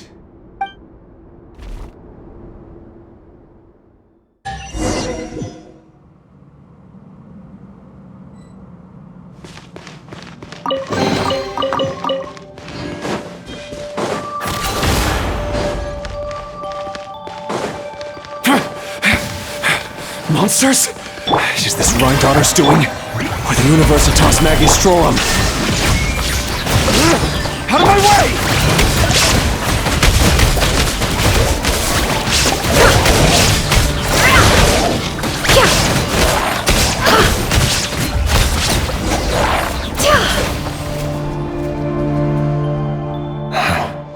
The Universitas. That reminds me of a rumor I once heard. Allegedly, the king installed secret mechanisms in the palace and around the city. No one knows where they are or what kind of power they hold. But if they were ever going to activate, it would probably be on a night like tonight. Help! Help! Hold on! Don't let them anywhere near you! Save me! I can't! That sounded like an explosion. So, what other means does the king have at his disposal? They must run on power from the Abyss. And given it's a major center of Abyss research, anyone over at the Universitas will be in grave danger. I have to hurry!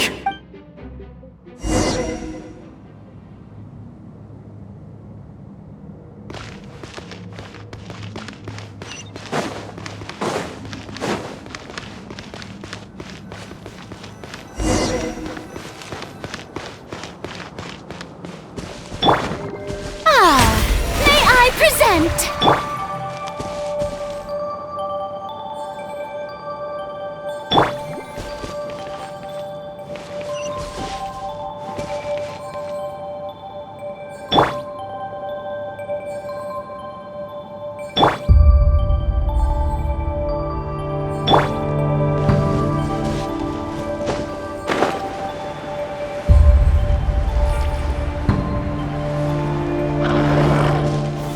Solidify!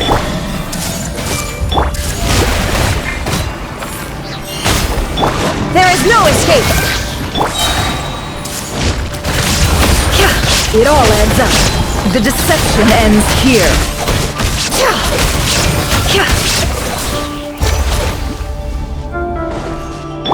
I see everything! Yoo-hoo! Can't hide the truth. The mystery unravels. It all adds up.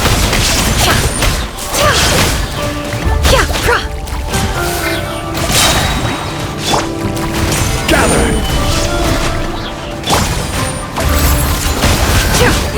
The sands of time got me.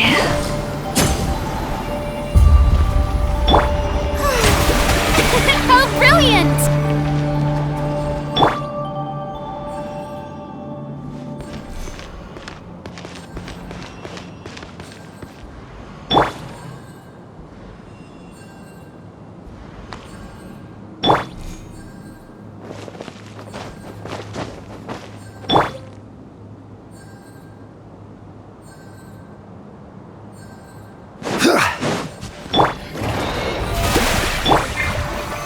Stabilize! Everyone hold hands! Shine down! Can't hide the truth. It all adds up.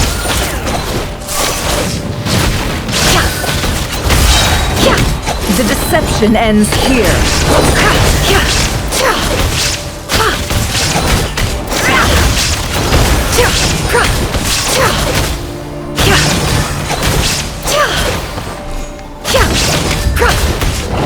No more lies.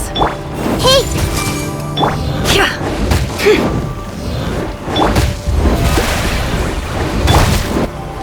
There is no escape! Can't hide the truth.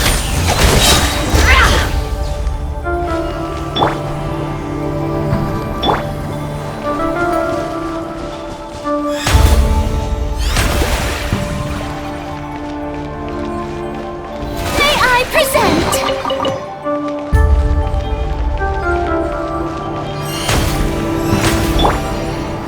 I will have order.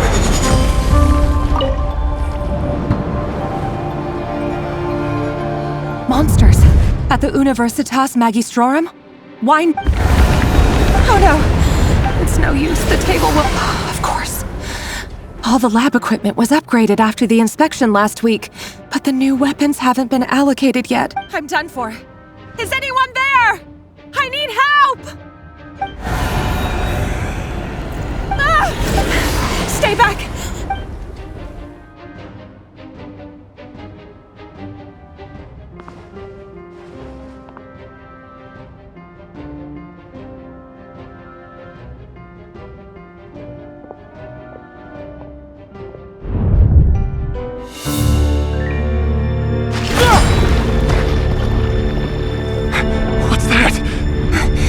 Rerir!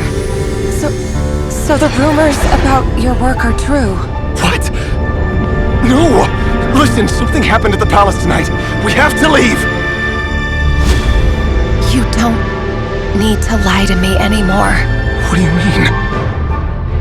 I know why you're worried, and I will respect the decision you've made. But it's okay, because I found a solution. I know how to end all this. You can have it back. The normal life you so desire. But until then, I'm afraid our wedding will have to wait. Celindus? No, don't do it! Celindus! Celindus!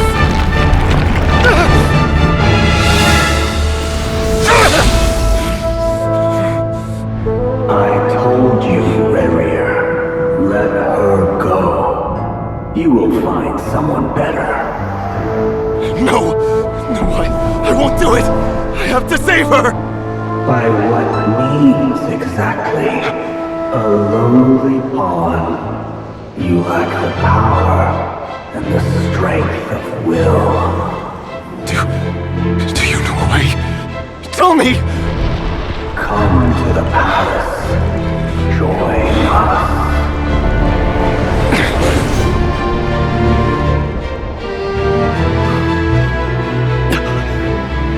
Rerir, thank goodness we...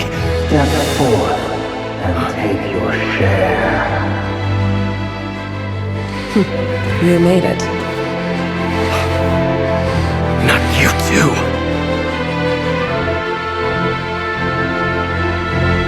Hatred or grief, despair or desire. We all have our own.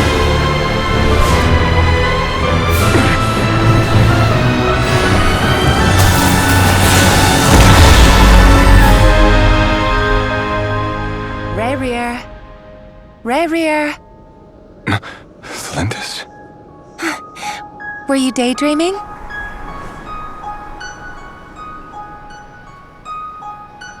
You still remember, Rerir? That question you asked me a couple of weeks ago? Oh. You mean the proposal? Yeah. I'm wondering, where do you think would be a good place to discuss it? Maybe in the garden? Or were you thinking a fancy restaurant? It's your choice.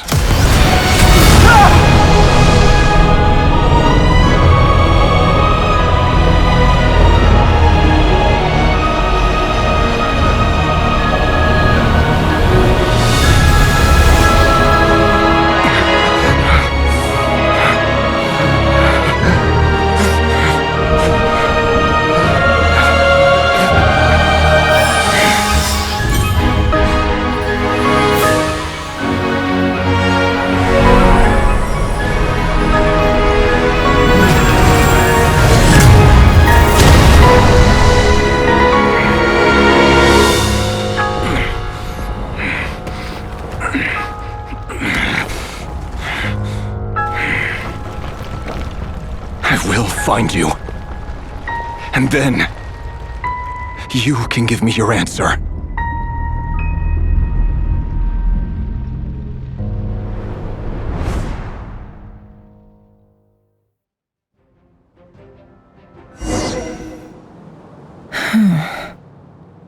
So that's how the Raker of Solnari was born. A monster created by circumstance is a monster all the same. Viewing other people's thoughts for too long can get uncomfortable. Right now, I'm feeling a strong sense of loathing. In a nutshell, the story of Conria is what happens when the truth falls by the wayside. Everyone tells little white lies, and before long, you have a huge pack of lies that destroys Time to get back. His past is filled with sorrow, but the tale of any fallen civilization is one of endless tragedy. Cruel as it may be, that was Conria's fate.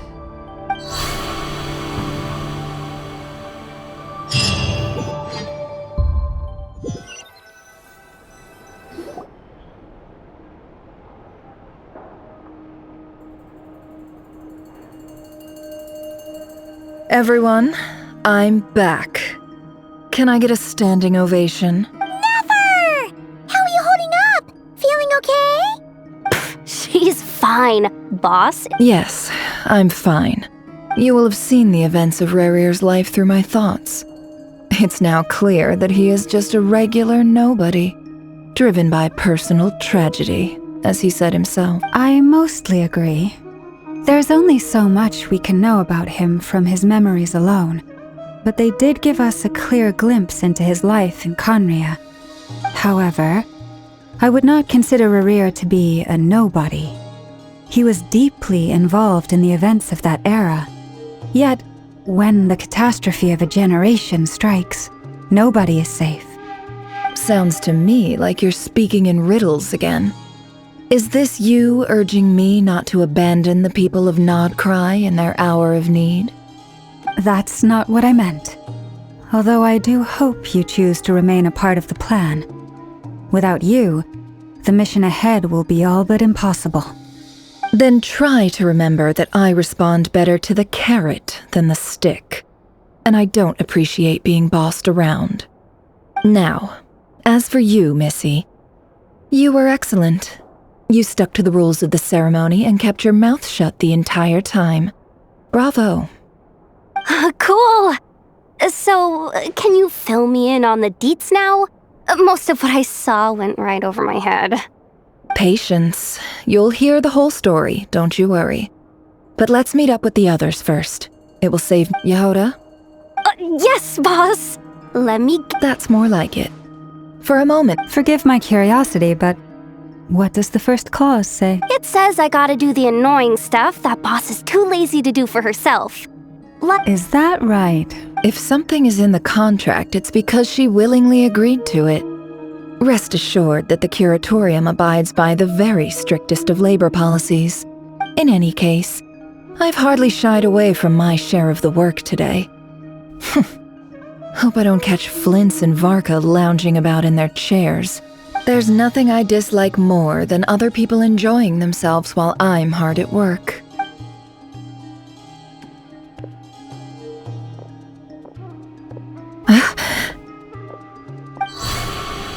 Oh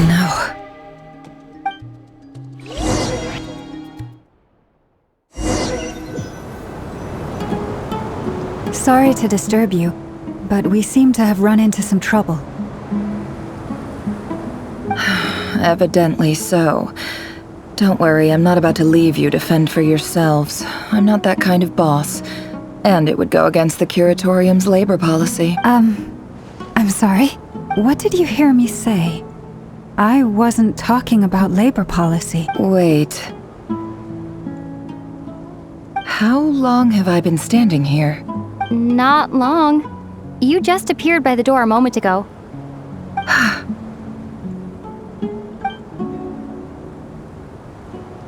Boss, what's wrong? You look like you've seen a ghost. We've been tricked. We never left at all. Somehow I hallucinated that whole scene back inside the office. Hallucinated? But how? How indeed. This place should heed my will alone. All thoughts and actions that occur in here are just a result of pawns moving across the chessboard in a carefully calculated manner. And nobody has access to this chess set but me. So you control everything in here? More or less.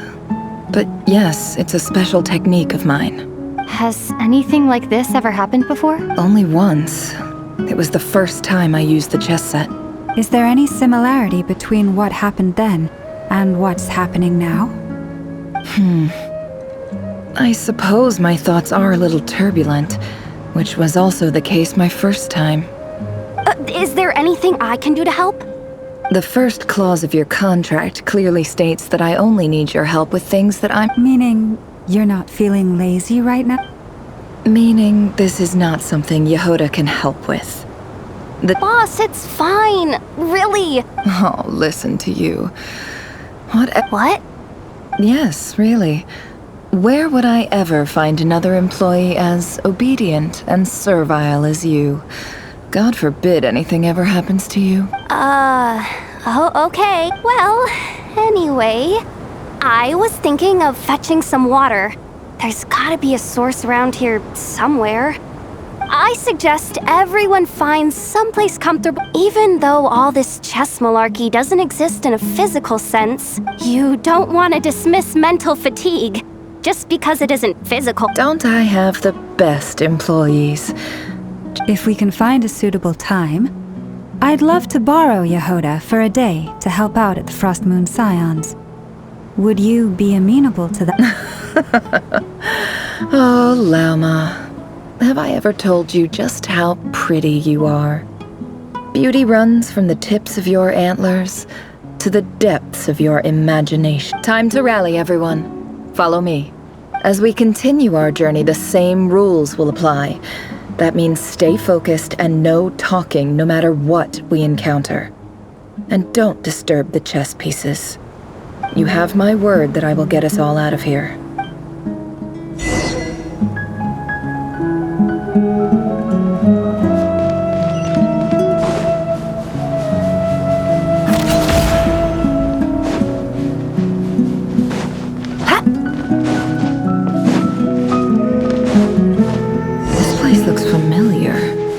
That's not a good sign.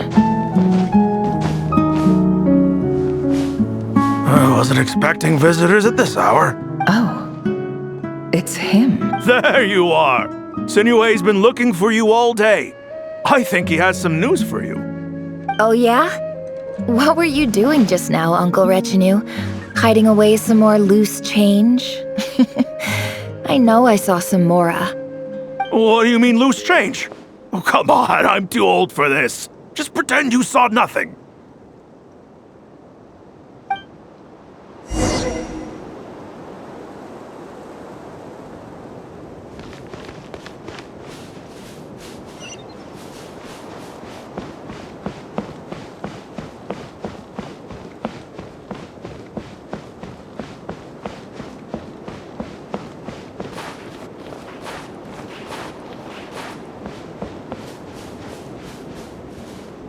Hey, kid.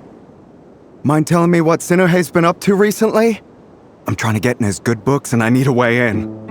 Get in his good books? Why? What do you want with my dad, Uncle Apepi? I've written a new song. I was hoping to showcase it at the next— A new song, huh? I'd love to stay and listen, but unfortunately— Well, there's plenty of time and I'm not going anywhere. See that pile of stones? I'll be sitting there warming up my vocal cords. Pile of stones. Got it.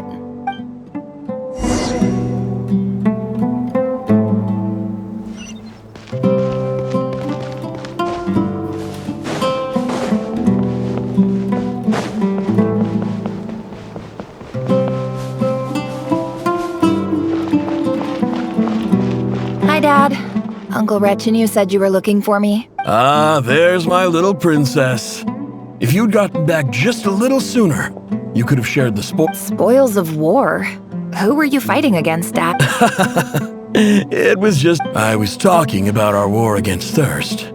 I went out to fix our water supply problem, and now I'm back. We have a well again. That's right. I found a new one and brought back as much water. If it wasn't for these blasted sandstorms, our wells wouldn't be caving in.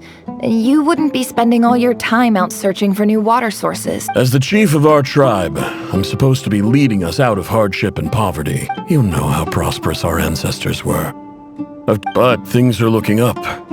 I started working with some folks from the academia a few months back. They gave me some contacts in return for my assistance in the desert. So you're the academia's helper now? Special ambassador, they call it. Think of it as a partnership. It's nothing bad, okay? We've been isolated here in the desert for too long. Seeking opportunities elsewhere is the best thing for us, and the fastest way to progress. So, do you get anything good out of being a special ambassador? Of course. My luck's improving all the time. One day, I swear I'm gonna lead us out of this place.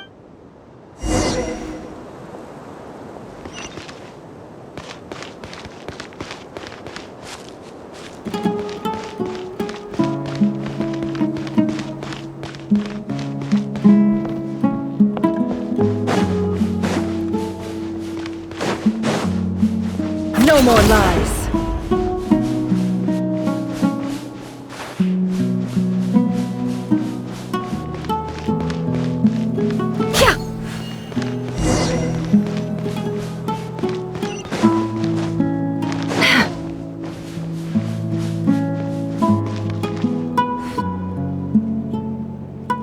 That's our well, and you know it! You stole from us! Well, you've gone from chief to thief, and now you have to face the consequences! Did you really think you could take our water without permission and get away with it? You're either brave, stupid, or both. And that special ambassador act? Yeah, nice try! We spoke to the academia. They said it was all news to them. You're a liar and a cheat!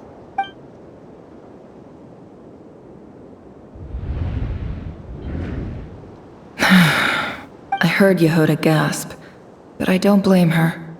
Most people are terrified by the sight of blood, corpses strewn across the ground. The wounds are clearly from scimitars and daggers, the desert dwellers' weapons of choice.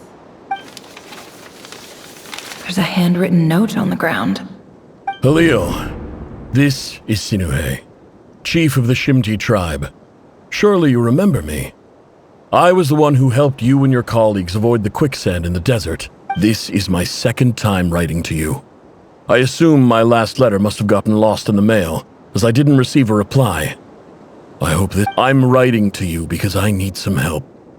That sandstorm the other day completely blocked up our well, forcing me to look for another water source in Iab and Unut territory. It was the praise the gods. The well of the Iab tribe was intact. It was my last resort. I drew what water I could and left, but not without being spotted. You told me to write to you if I ever needed help. You said you'd be my ally. I urgently need you to formally recognize my title of Special Ambassador and send some of your people to assist me for a few days.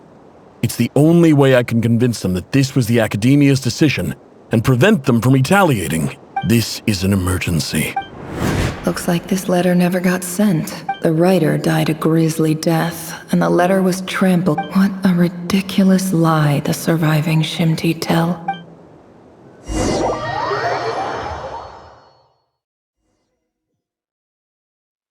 Ah, officer. Welcome. Welcome to our humble village. I thought you would at least have the courtesy to provide some respectable libations. This is the finest wine Aru village has to offer. I promise.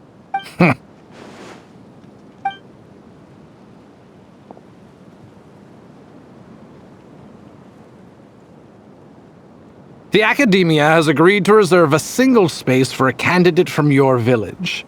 But I remain skeptical of this entire endeavor. I highly doubt anyone in this desert possesses serious academic potential. Please, have faith. If not in us, then in our God. The child we found shows great promise. I beg you, take her away from this place. Give her a chance. Don't let her talent go to waste. I don't She showed up here a few days ago and we took her in. She's a really bright kid. Please help. I'm big. So, where are you from? Nowhere special. Just a sand dune. What about the rest of your family? How many of you are there? Just the one. It's... Correct.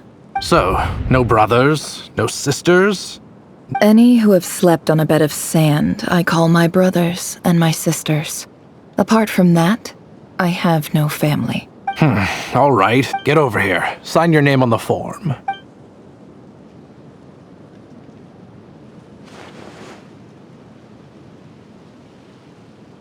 Nefer? You're rather fair-skinned for a desert dweller.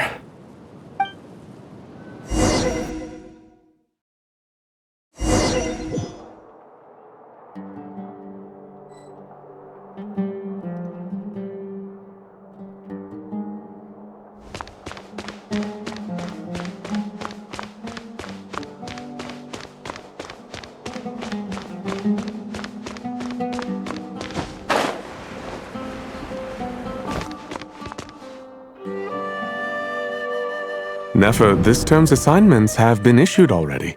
Please read through the materials thoroughly, conduct your own additional research, and then write an essay on the topic. Yes, Professor, I'm aware. I just had a couple more questions I wanted to get your perspective on. Oh? Please ask away. Well, I saw the other students' problem sheets, and I couldn't help but notice that my assignment is much easier than theirs. Do you really think I'm a weak student? A weak student? Goodness, no. Quite the opposite. You have a sharp mind. Almost too sharp. I think what you're saying is, a weak student wouldn't have noticed the discrepancy. And if they did, they certainly wouldn't complain about the lighter workload. You see, sharp as they come. You see things the way they are. And I'm sure you know why they're like that. Because of where I come from. Because I'm different. I'm sorry, Nefer. I don't like it any more than you do. It's just... Anyway, you said you had a couple of questions. What's the other one? I wanted to check. If someone sent me a letter to the academia, where do I go to collect it?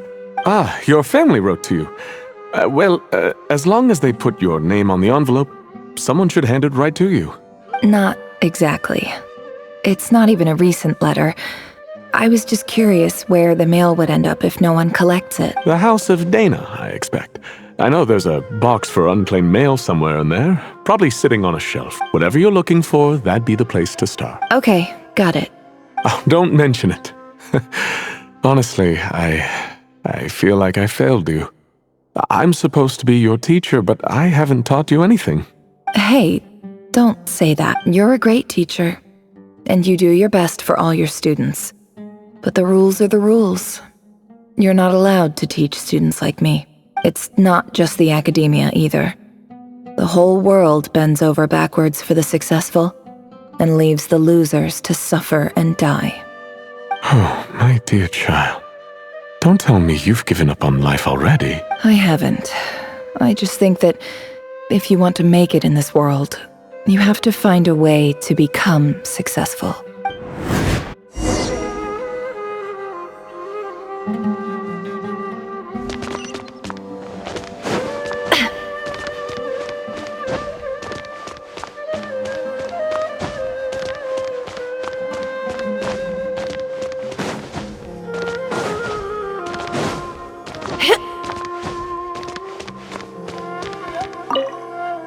This must be it. A big cardboard box full of unclaimed mail. And probably... Let's take a look.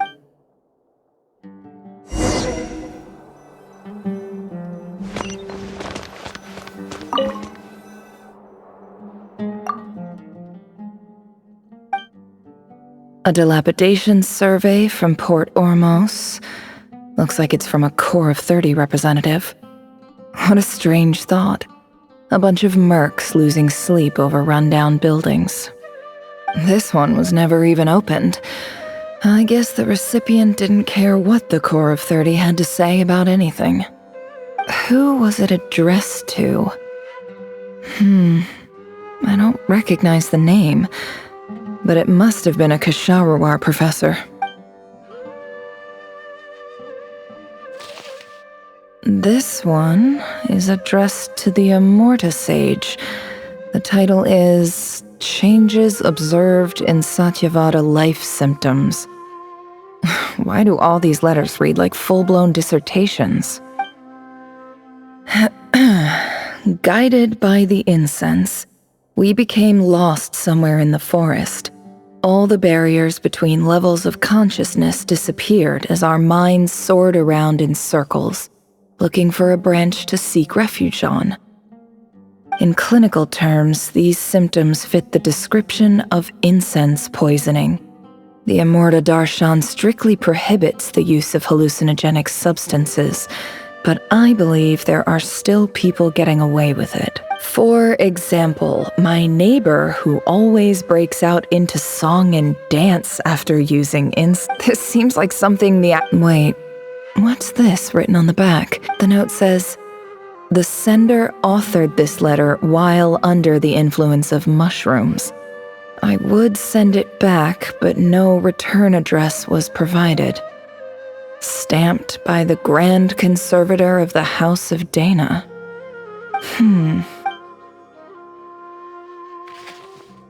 This next one is addressed to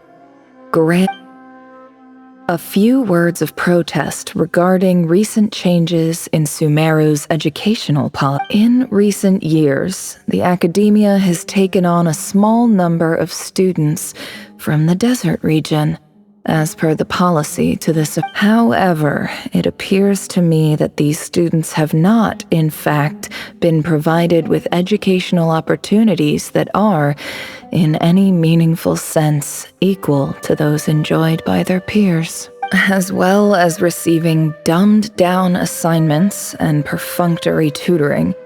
They do not even have full access to the Akasha system. Education is the fundamental purpose of this institution, which should go without saying in a nation whose as Grand Sage, policy decisions are your prerogative.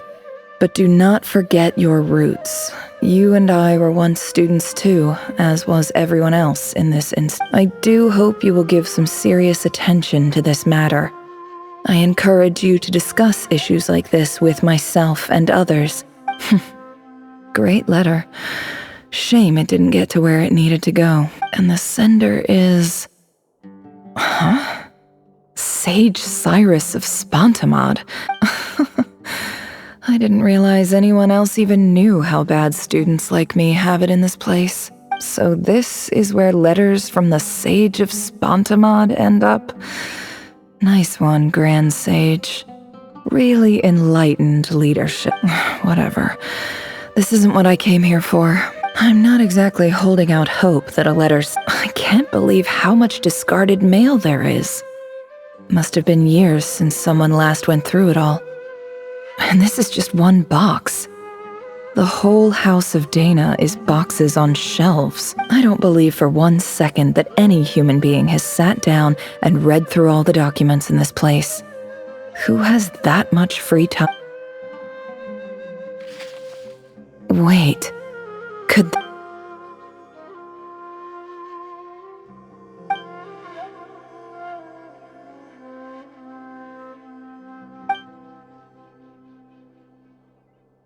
Greetings, Halil.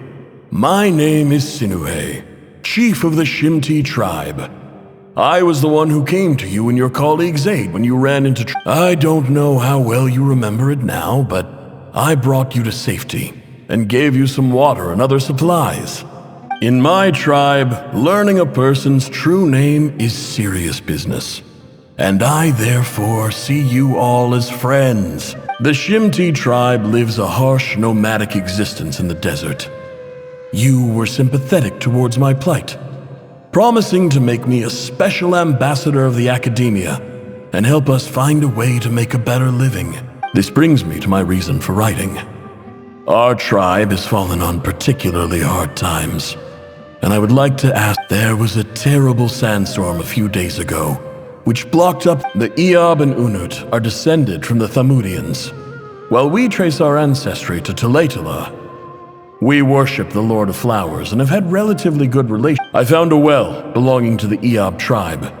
When we met, you assured me that you would be my ally in the academia. I would like to take you up on that offer, because I really need your help.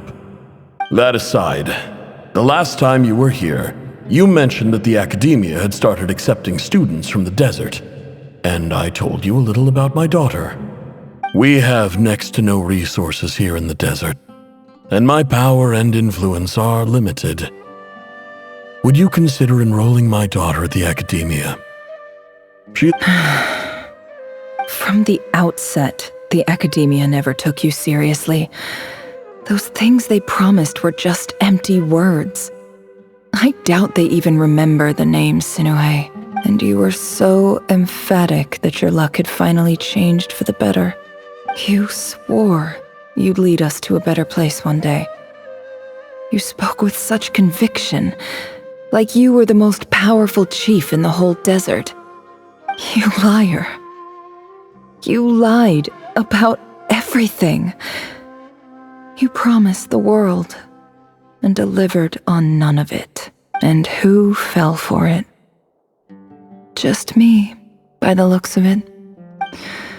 Which makes you a pathetic liar. You weren't even any good at it. I think I'll take over from here. Let me show you how it's done.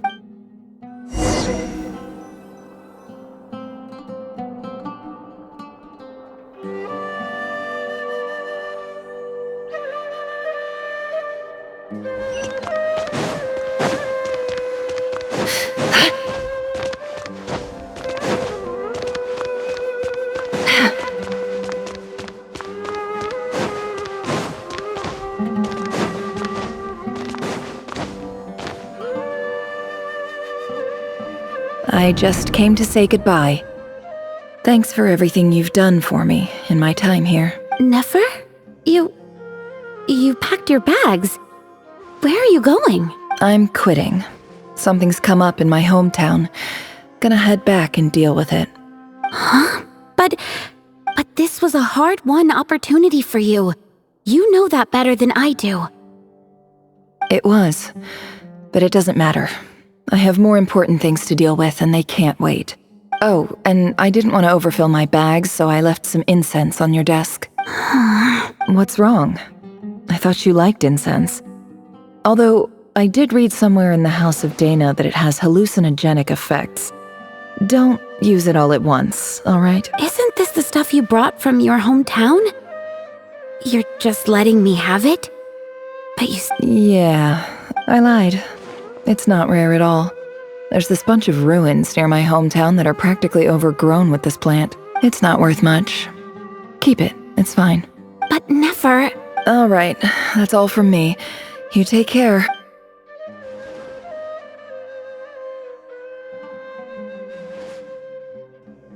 Don't forget me, okay? I mean, we're more than just classmates, right? We're friends. Yeah. I'll remember you. I lied again. That incense is worth a fortune, and it's a rare find even in those ruins.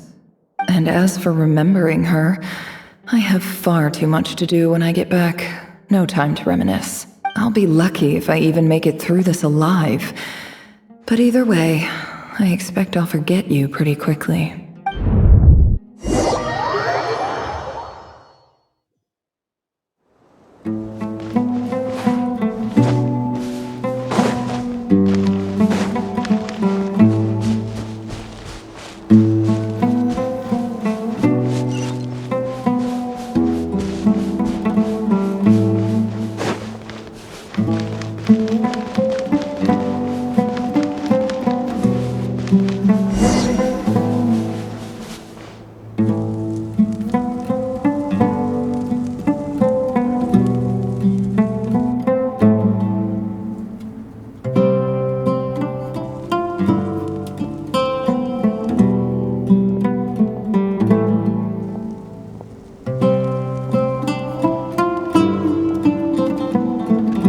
pleasure to meet you, Mr. Arif.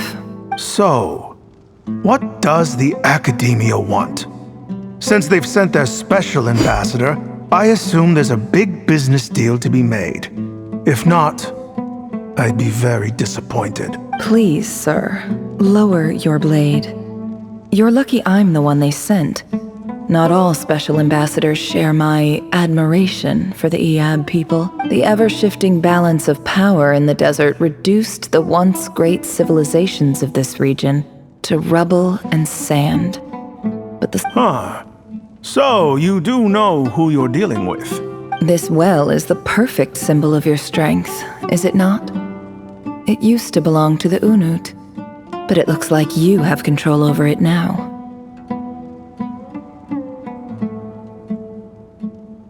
You're not wrong, but I'm sure you didn't come all this way just to flatter us. Of course not. I came to bring you some very good news.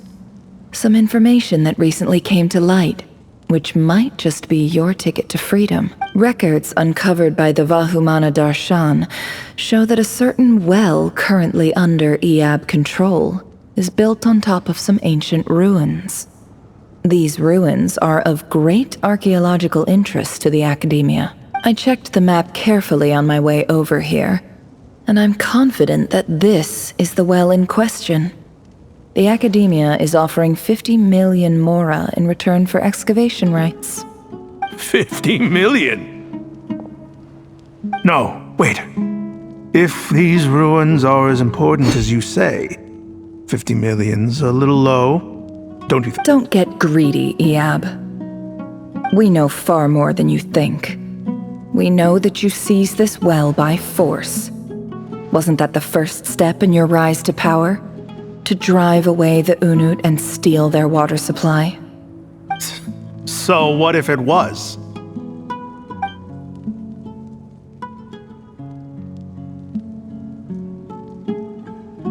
Don't worry. As unscrupulous as it was, it's something we're willing to overlook. The Academia is only interested in dealing with the de facto power holders in the region. I hope I am making myself clear. And I hope your words are the truth. If I find out the Academia is trying to play me, I'll hunt down every one of your people and make you watch as I cut their heads off one by one. I assure you, Chief, that would not be in your long-term interests. You don't want to make an enemy of the Academia. You see how I'm dressed, don't you? I appreciate that you've never been to the rainforest, but surely even you recognize an ambassador's attire when you see it. And what does a barbarian like you have to lose anyway? All right, I take your point. The Academia is the highest authority in the land. I'm sure you're trustworthy people. In that case, we have a deal. We will sell you the excavation rights. I'd like to thank you, Ambassador. This is good news indeed. Excellent news. In fact, it calls for a celebration. Would you do us the honor of staying a while and enjoying some Iab hospitality? Gladly. I am partial to wine myself, and I trust you are as well. So let's indulge in a few drinks together, in celebration of this momentous occasion.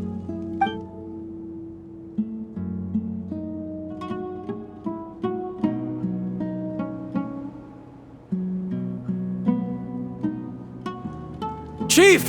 Chief, it's an emergency! It's the Unut. They've taken the well. What? Well, don't just stand there. Take it back. Yes, Chief. I have every confidence in the Iab's military superiority, and yet... Well, what is it? The Unut's response was alarmingly fast. The day after we reach a deal, they seize the well. This can't be a coincidence. Perhaps there is a traitor in your midst. I don't think so. I am obliged to remind you, Chief, that the Academia will only deal with the de facto power holders.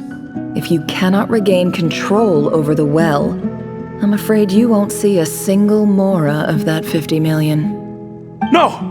Please, Ambassador, just give me some time. I swear the Unut will not get away with this. That well is ours, and so is the mora. Glad to hear it.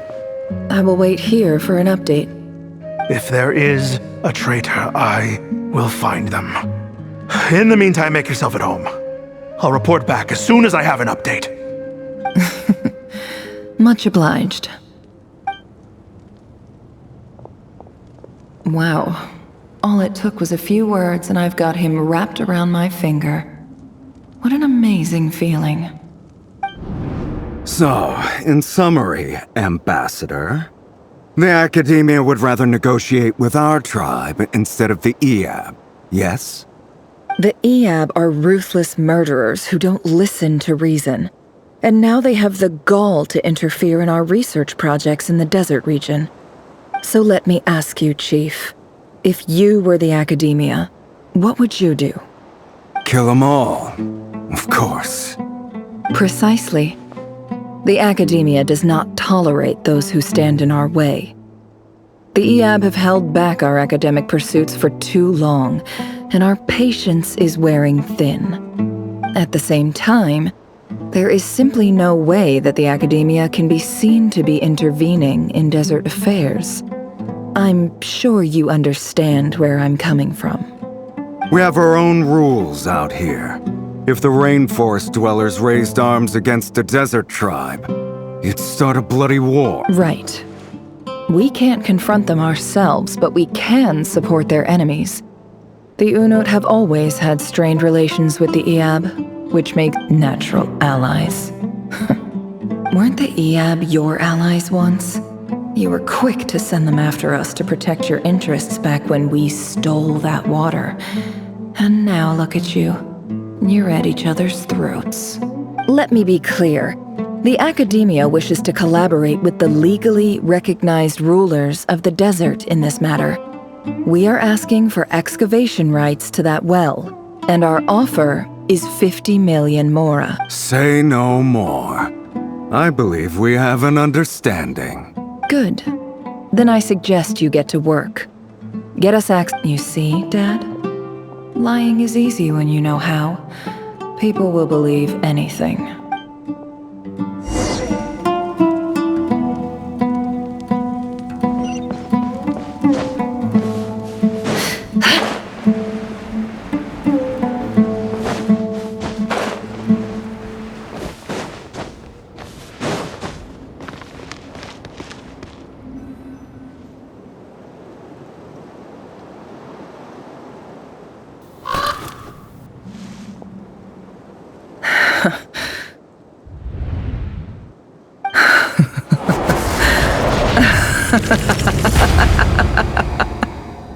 Look at yourselves.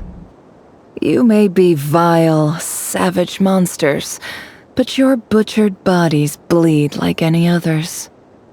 You're no different. You're nothing special at all.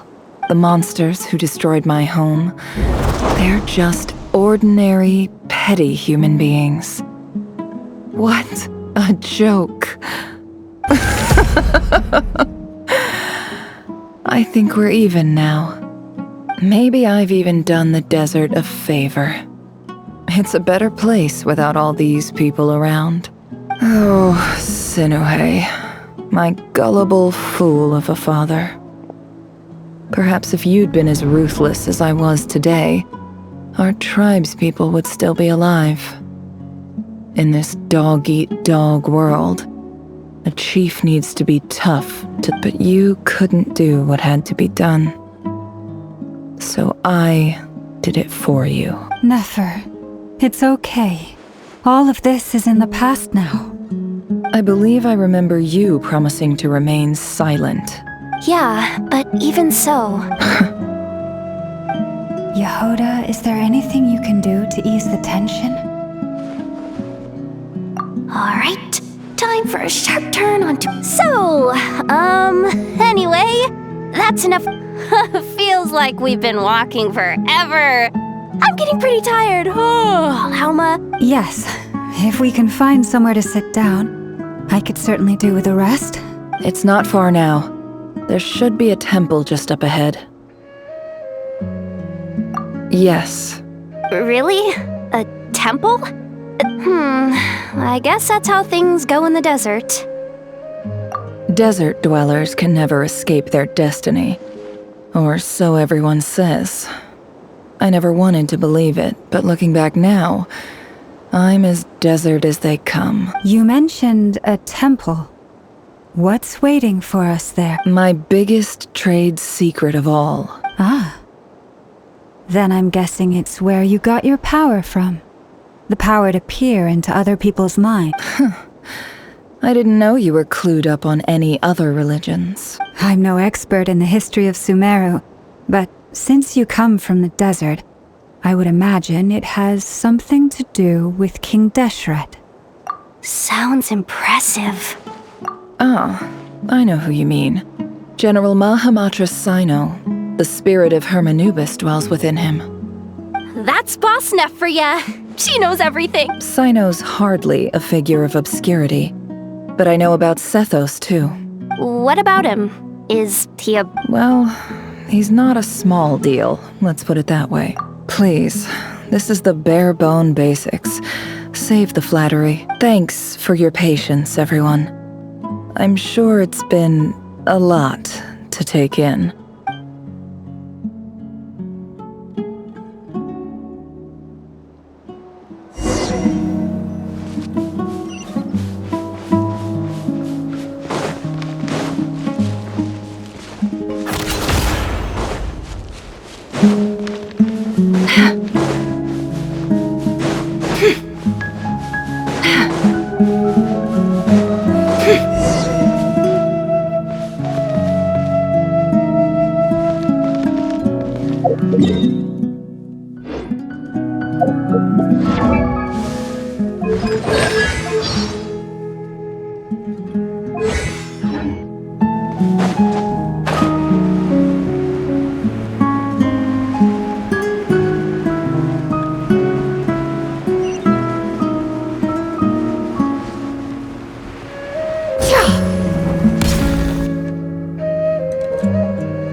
Do the whole name-dropping, this girl knows her stuff thing too. A statue with the head of a bird.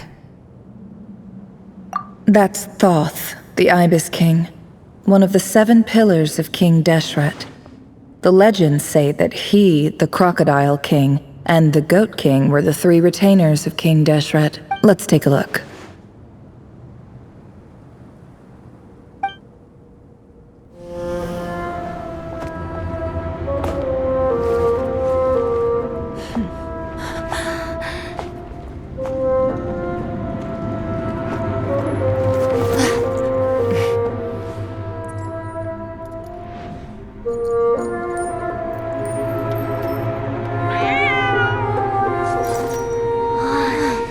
It's just Ashru. So, all is well?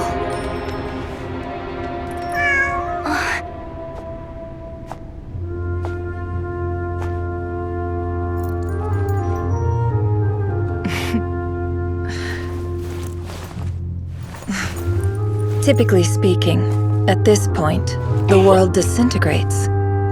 Then we find ourselves back in the outside world. Besides, these are my memories. There's nothing to fear. You're sure?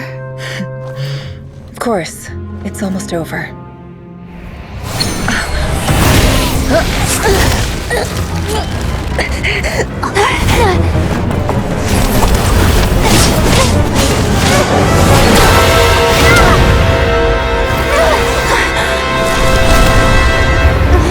Nefer! Hey, hold on!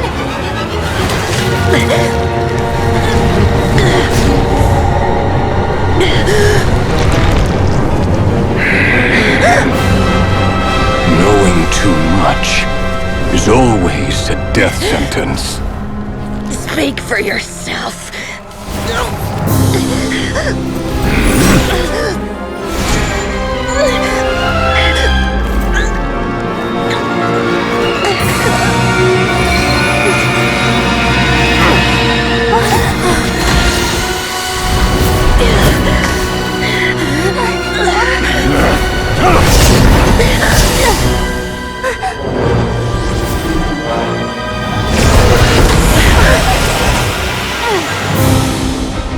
How repulsive.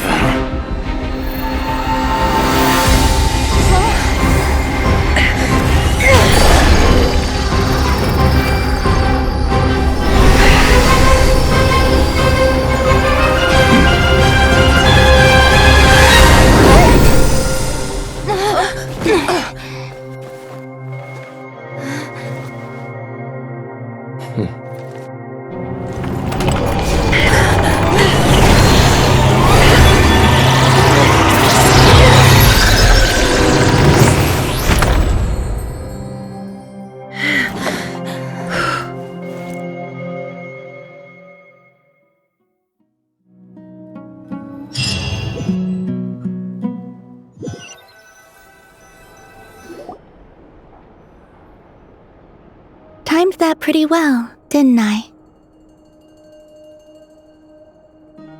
It's okay. I'm just glad no one was hurt. Paimon noticed you doing something too, Dainsleif. Were you helping get them out? Of course. When I asked Nefer to conduct this investigation, I was not naive to the dangers involved. I had a duty to ensure your safety. Good to know your sense of justice is still intact after all these years. I take that to mean that you saw the truth. That comes as a great relief.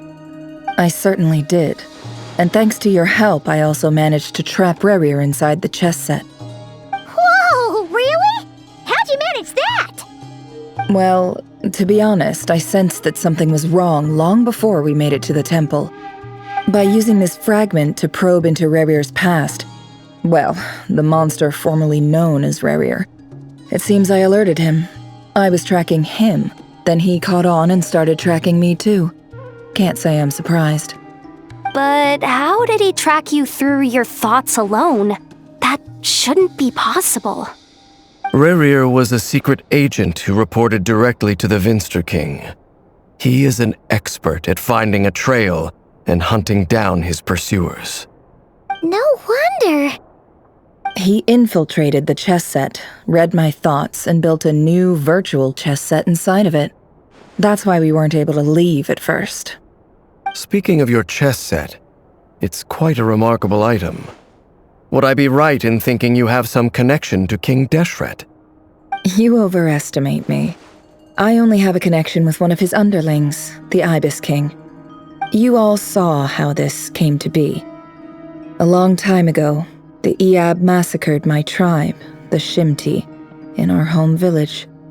A few years later, I enrolled in the academia, where some new information came to light. The Unut and the Iab fought a bitter battle over the rights to a well, all for the sake of a non-existent 50 million mora. The Iab ultimately won that confrontation, but their victory came at the cost of almost every warrior in the tribe. The final blow to the Iab came at the victory feast, when an Unut assassin beheaded their chief right before my eyes. The remaining Iab fled and have been scattered to the winds ever since. Having gotten my revenge, I returned to my hometown, where to my surprise, the nearby temple was still standing. There it was, seemingly immune to the relentless hostility of the desert, while my tribal home lay in ruins. As I stood there gazing at the temple, I noticed a cat just outside. This cat, as it turned out, was home to the spirit of the Ibis King. He led me to a gate deep inside the temple, and there he made a deal with me.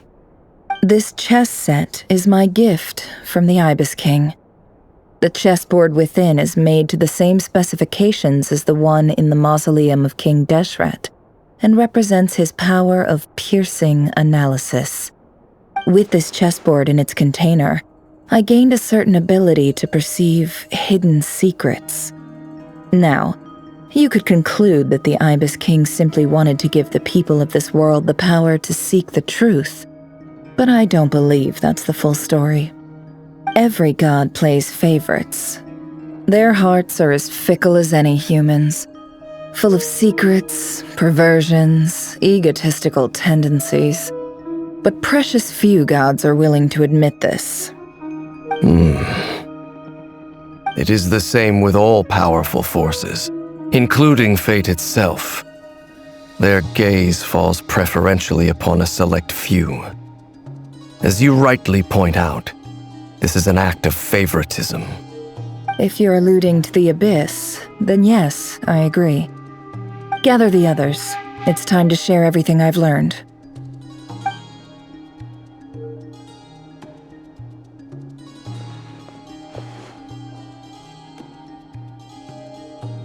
Thank you all for being here.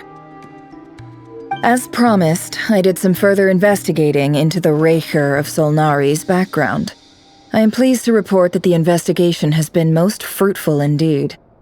The Rerir of Solnari, real name Rerir, was once a Conrian subject who served the Vinster King. I will now share the important details of his story. Please save any questions or comments for the end.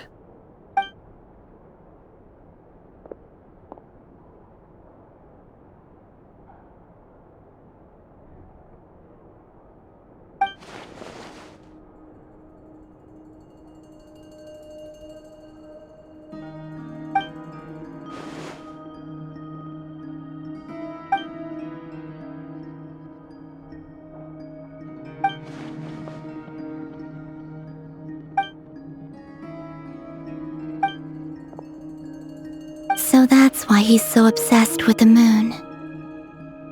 A tragic tale, to be sure. But it does not excuse his many transgressions. No matter how much Rerir suffered in the past, the fact remains that he is what we know today as the Wild Hunt, wreaking havoc upon innocent lives in Nod Krai. He becomes more dangerous with each passing day. If left unchecked, it is simply a matter of time before all of Teyvat suffers the consequences. This is a threat that the Knights of Favonius cannot ignore. A question for Miss Columbina. Forgive me if this is presumptuous, but have you ever seen the spatial gateway that appeared in Rerir's memory? Never. But I have heard stories of something called the Moon Gate, and this seems to fit the description. Miss Lauma, any thoughts on this? In the lore of the Frost Moon Scions, the moon is believed to hold many secrets. Some sources speak of ancient knowledge, others of a gateway to the unknown.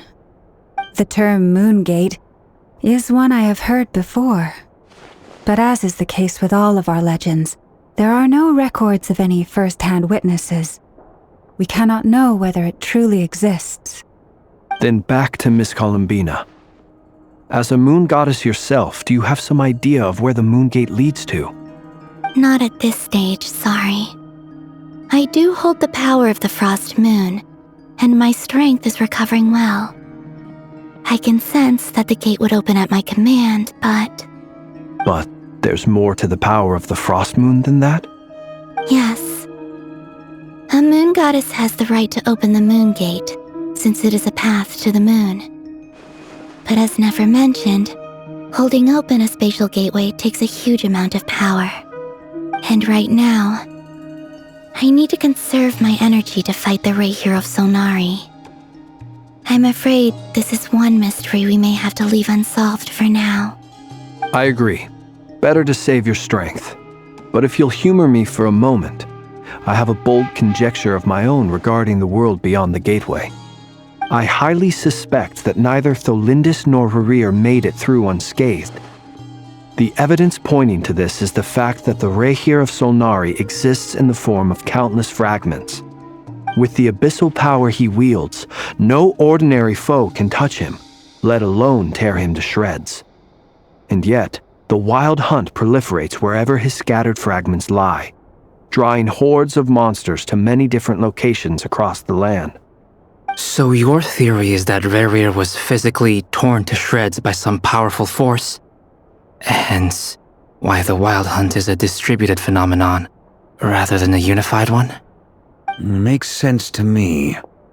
Explains why the Wild Hunt is so pervasive, and why he's been trying to piece himself back together. He was whole to begin with, and he wants to be whole again. Without the power of the Abyss on his side, he almost certainly would have perished the moment he was torn apart. But the Abyss, much like a curse, has kept him alive. I could not agree more. The power of the Abyss is most surely a curse. It is a compelling explanation, and one that accords with my present understanding of Abyss creatures. Whether the life form in question is primitive or advanced, if a curse has extended its lifespan unnaturally, it will continue to survive in spite of everything. This raises some interesting questions. I will run some experiments and see if there is any validity to my suspicions. That being said, regardless of whether my research bears fruit, I would like to thank Miss Nefer for conducting such a thorough investigation. Already, it has greatly enriched my understanding of the entity we face. My pleasure, Mr. Albedo. I too hope that the information I have shared today proves useful as we look to formulate the next stage of our plan. Hey! What is it, Dainsleif? You look really upset! It's just... when I think of the man I once knew as Rerir, I struggle to understand why things had to turn out like this. The two of you used to be friends, didn't you? I don't know if these words will bring any comfort, but my heart goes out to you. Mine too. We can never know all the hows and whys of the way things are. The moon and stars are full of untold secrets and lies, and the skies are host to many more mysteries than these alone. Yet, none of that can begin to compare with the complexity of human life. Those are the first comforting words I've heard in a long time. Thank you, both. Well, I think this is a good place to end today's meeting. I'm sure Nefer needs some time to recover.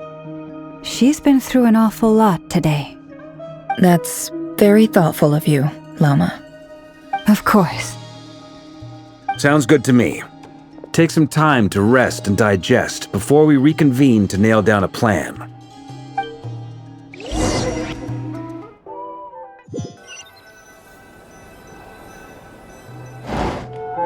Hey, is this a bad time? Hope I didn't kill the conversation.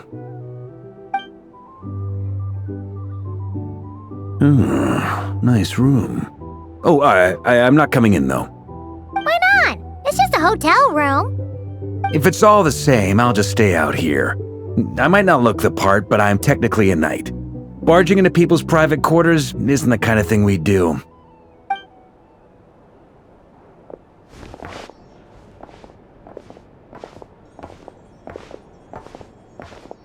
Anyway, Nefer went back to the curatorium to get some rest, but before she left, she shared some things with me that I thought you should be aware of.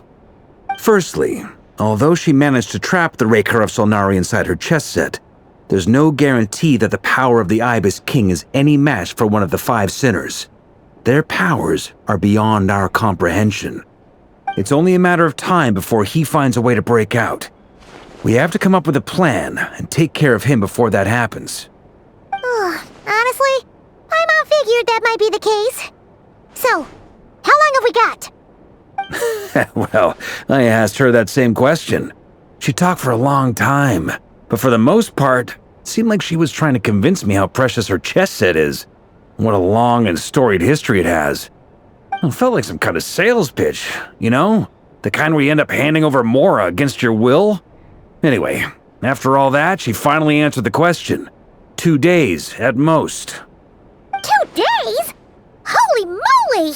Can we even recruit enough help in that time? That remains to be seen. Which brings me to the second issue. Dainsleif is obviously conflicted about this whole thing. But given how little time we have, there's no way we can pull this off without his help. You have some history with him, right? Do you think... Great. I appreciate... Alright, on to item 3. So, Albedo, Durin, and I put our heads together and came up with a plan. Can't promise it's gonna work yet, but at least it's a start. We figured we'd bounce the idea off you first. We'll explore it further once everyone's recovered. Oh, Paimon's dying to hear this. All right, so here's what we're thinking.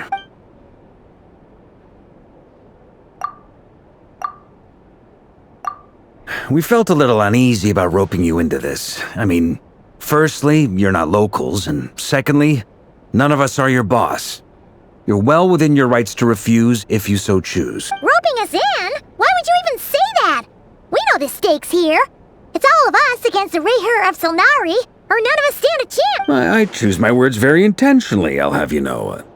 I like to think there's an art to striking a down-to-earth tone even when the stakes are through the roof. Sir Varka, I have a few thoughts about this plan. I'm all ears. I think we can be more flexible with how the roles are allocated. In my view, the most sensible lineup would be like this.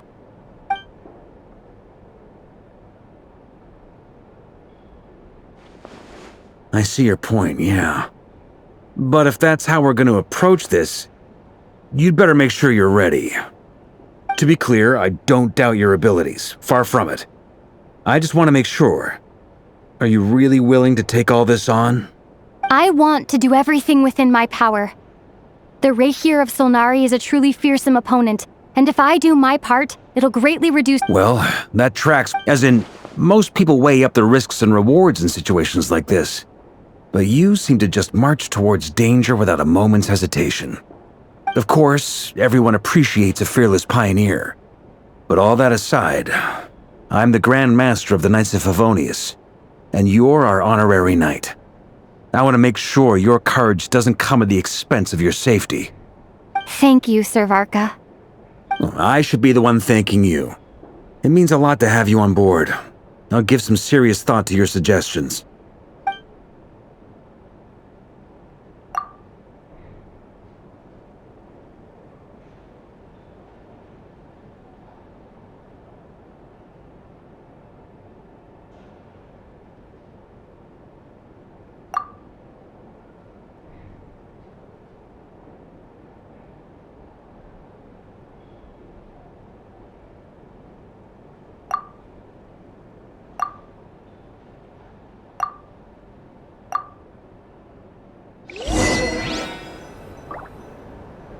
Crumble!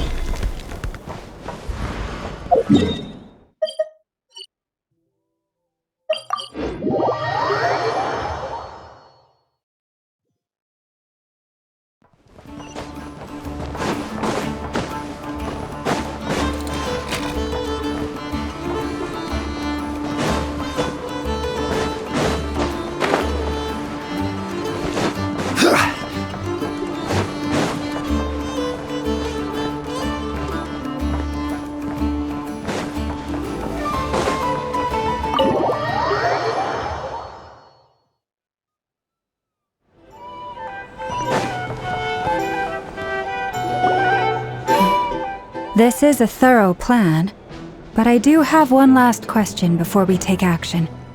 How can we be sure that our enemy won't leave the designated area? Great question. Albedo's been hard at work analyzing Rerir and the Wild Hunt's behavioral patterns. His conclusions are as follows. Firstly, from the earliest known confrontation until now, Rerir has never displayed any ability to manipulate the dimension of space.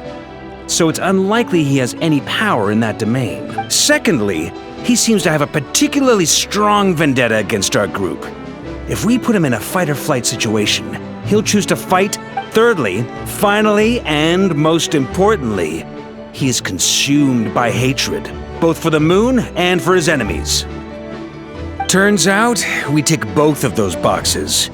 We have a reincarnated moon in our ranks, and a spy who accessed his private memories without permission. He'll be baying for blood, not looking to escape. As someone who's had their fair share of interactions with the Wild Hunt, those all seem like valid observations to me. Understood. Then I will defer to the verdict of the group. Well, everyone, that's the plan in full detail. Albedo and Durin are carrying out their part as we speak. Plan approved. Scheduling.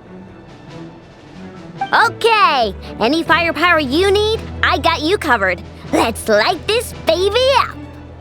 The Frost Moon Scions are behind you as well.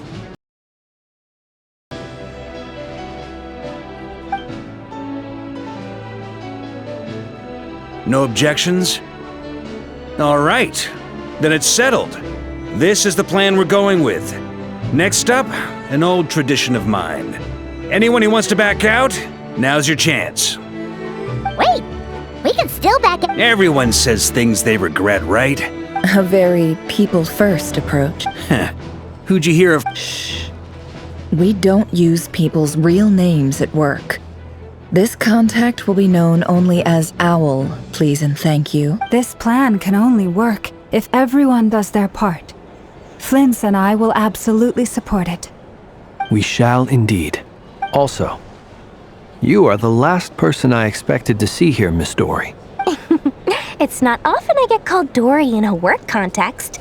My peers usually call me Lord Sangama Bay. So, the longer your name, the higher your net worth.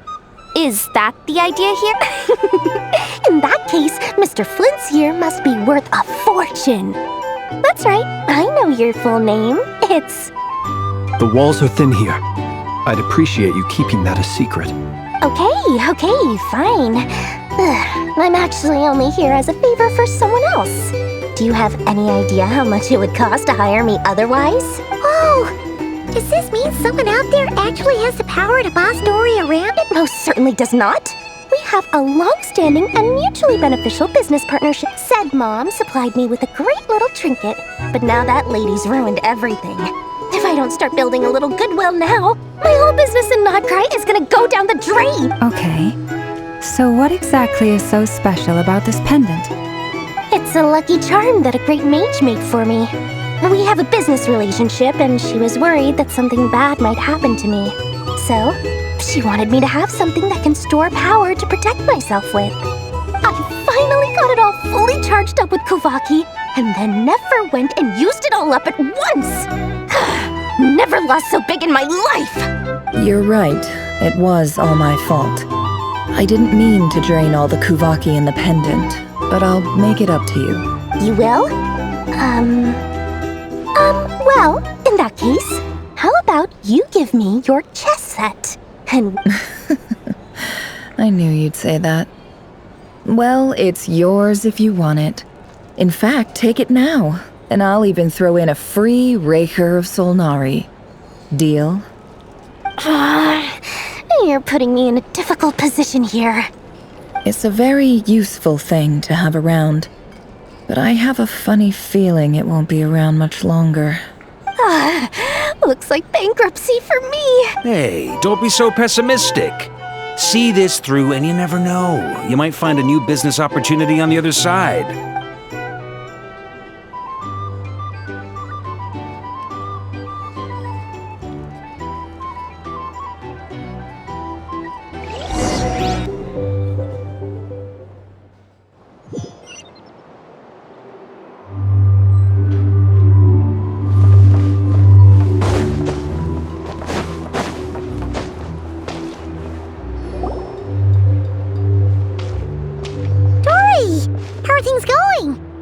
Oh, I was born ready. We only have 2 days. You think Lord Sangama Bay would let an opportunity like... Don't forget, when something's in high demand, the people with the goods on hand get to charge the highest price of all. Even higher than the sellers taking advance or... Ta-da! See? It's right here. Ah, it's so pretty. Did you make it? No, I have a supplier. We go way back, so he made me a very attractive offer. Aha! No wonder you were talking about lucky charms at the meeting. You've been getting Kaveh to make them for you. That's not the full story. It actually started a while back as a project between me and the Dendro Archon. Mage Alice once warned me that this world won't stay safe forever. There may come a day when everyone faces a great crisis. I passed this on to the Dendro Archon, and she secretly brought together a research team made up of Sumeru's top scholars to invent a technology that could keep people safe. I won't go into the details because it's all very complicated, But if you want to know more, you can ask the Dendro Archon about it sometime. Anyway, point being, it was the Dendro Archon who asked Kaveh to build this little contraption. As one of the top Kasharawar talents, he was the obvious choice. Took him long enough. He stressed over it for ages. Must have gone through at least a dozen designs before producing a final product. Marak delivered it to me a couple of days ago, along with a letter from Kaveh. Could I ask why I'm sending this technology to you? And what's your proposed use case? Has it been approved by the relevant authorities? So nosy. My fault for sending him the research permit to begin with. Surely Nahida must have told him you were involved in this project. He was probably just nervous because you're always so secretive about your business. Could be. Anyway, I just replied, let's hope there never has to be a use case, because it would involve grave danger. Fair enough. But it sounds like he was just being cautious. He probably felt responsible as the one who made it. Or maybe he was asking as a favor for his housemate. He's done that before. Not sure why, though. His housemate doesn't seem to really care that much about this kind of stuff. Either way, all's well that ends well. I'm just glad to finally have my hands on the product. I wouldn't want to be without it, given the potential dangers that lie ahead.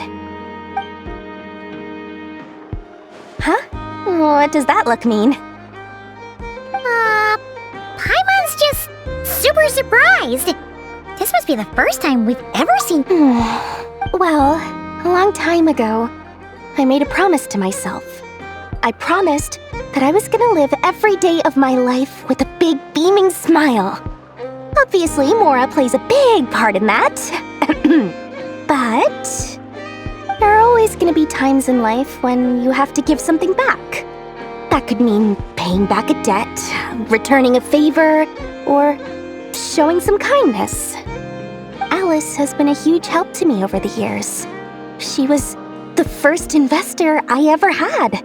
And I want my investors to know that Lord Sangamabe is the best in the business. And more than that, no one knows what the future will bring. Whatever happens, I want to make sure the Dendro Archon and all of Sumeru is prepared to... Oh, that? I was just making sure Nefer and I are square. Don't be thinking it was some sort of benevolent act. I'm no saint, so don't treat me like something I'm not. My priority is doing the business that I want to do. So long as my conscience lets me, but it usually does. That's the Lord Sangamabe business All right. I do say so, and that's the whole point. Oh, and could you two help me get this stuff where it needs...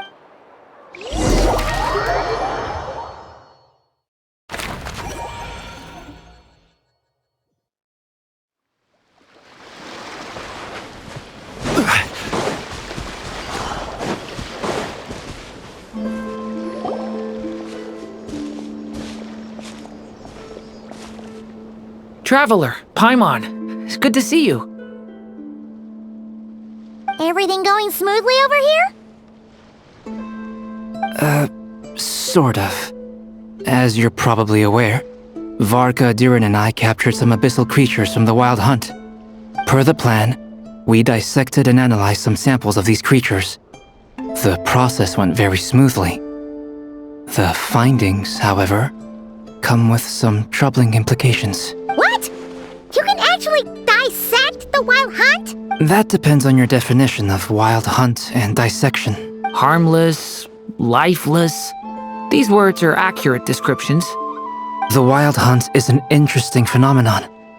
In and of itself, it doesn't seem to possess anything akin to a human personality. But taken as a collective, the medium through which the Wild Hunt is summoned does appear to have a soul. Master griped a lot about the wise Horoptatyr, and seemed somewhat fascinated with the Faustert Elegy. But she barely mentioned Rerir at all. I don't think that was because of his lower social standing, though. Anyway, it's a pity. I should like to hear her thoughts on the nature of the lifeform he has become today. It's a strange mix. The furious energy of an abyssal being channeled through a fractured physical existence. A consequence of being torn apart by an unknown power. Perhaps the only explanation for his survival in this state is that he sacrificed a degree of individuality in exchange for a continued existence. Oh, sorry. Once I get talking about interesting research, I have a tendency to go on it. Back to our research findings. Essentially, they confirm my hypothesis.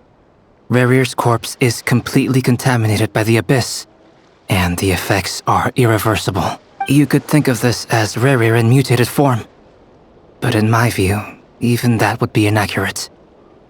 In reality, his whole being has been consumed by the Abyss. In other words, he is now nothing more than a manifestation of abyssal power. Unfortunately, at present, we have no means of completely eradicating abyssal power. Hence, we cannot fundamentally destroy the Rerir of Solnari. Oh, that's terrible news! So, that's it? We can't defeat him? Not even if we get the power? Miss Columbina's situation is a difficult one. She can never achieve wholeness when the world does not accept her presence. It's as if her creator banished her to a place she can never be accepted. It means she spends most of her energy just on her own survival. Given the circumstances, it's only natural to despair. But we must see this plan through to the end. Time to kick off the backup plan. Oh, Paimon almost forgot! This is for you. Dory asked us to bring it. Ah, how wonderful. Well, thank you for making the trip. I'm sorry I won't be there to protect you in person this time. All right then. Stay safe.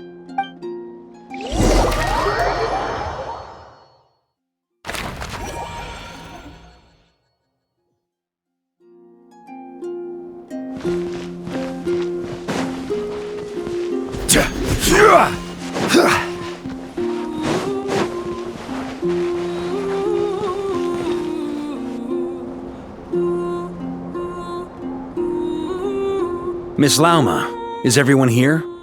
Yes. The fate of my flock is in your hands, Grandmaster Varka. Please keep them safe. My lady, what are you saying?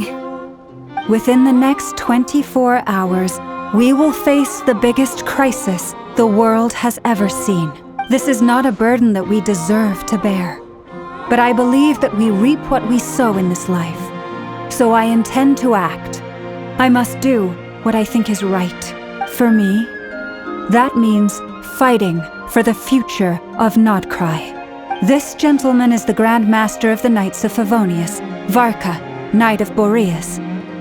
In my absence, please follow his lead. Hey, everyone. Guess I should introduce myself. Biggest strengths are honesty and...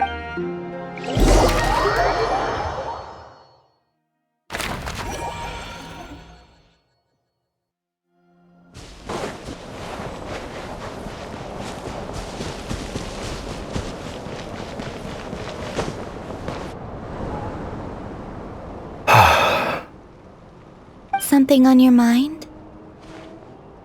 Miss Columbina, was it? I believe that's how the others addressed you. That's right. Names are funny things. Have you always been called Dainsleif? Yes. I take it your own name has a more complicated history. I have a different relationship with names than other people.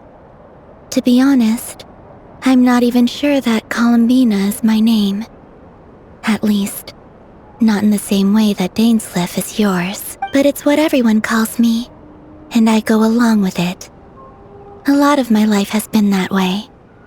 I get so used to things that I forget to question why they are so. I never used to think much about where names come from, or what they mean to people.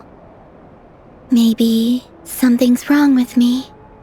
You're different from other people. I sensed it the first time we met. You're more perceptive than most. I'm sure your long life and rich range of experience explains that. Do you ever find yourself missing Conria, Mr. Dainsleif? Difficult to answer. I have dreamed of the past many, many times. Sometimes I'm fighting tooth and nail. Other times I'm lying on the ground, defeated. I don't recall any happy moments from that time. It has been too long. Is that because hatred survives longer than love and affection? That would not be for me to say. I make no excuses for the grudges I bear. But whatever the reason, I remember little that was beautiful or sentimental. Thank you for your help with the Rerir situation. Without your efforts, I never could have learned the hidden truth of his story. You're welcome. I know he's your friend. Friend? He betrayed me. And I never really understood what he was going through in life. Some friendship, that is. Okay. So, do you plan to fight him with us? You see, you're torn. Now you know what really happened. You see the things he's done in a new light. I need some time. Of course. I completely understand. Anyone else in your position would feel conflicted too. Actually, I went through something similar myself recently. Something happened that changed my perspective on a situation. A situation I took for granted at the time, but now I feel very grateful for it. You mean the Harbingers who still support you, even though you've left the Fatui? Yes. I always thought they were only helping me because Harbingers are forced to work together. But then I abandoned them. A warrant was even put out for my arrest. And even now, they still support me. Which means I was wrong about them all along. Clearly, they view you as a friend. I feel a little guilty now. I regret not seeing her help for what it was, and not treasuring it. I see the guilt that you're feeling now, because I feel it too. Hopefully, talking about it will do us both some good. Have you noticed that the Traveler and Paimon are over there? I think they've been listening. Huh. Shall we say hello? Sure.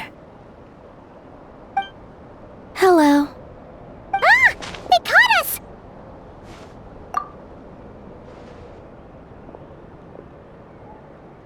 I apologize for making you worry. No doubt you wish to know where I stand on the plan to take down the Rerir of Solnari. You will? Oh, thank you so much! Everyone will be so grateful to hear that! They needn't be. This was something that I was going to have to face up to eventually. That doesn't matter to them. They're grateful to you regardless. You can't control their gratitude, so just accept it. And then, have a think about whether you're willing to join us.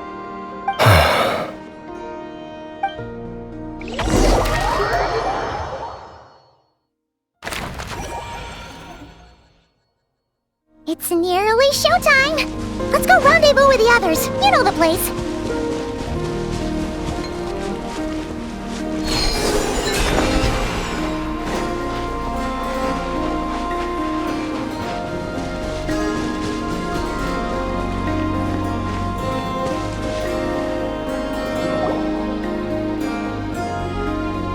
Ah, you're earlier than I expected. Hey, Flint's! Been waiting here long?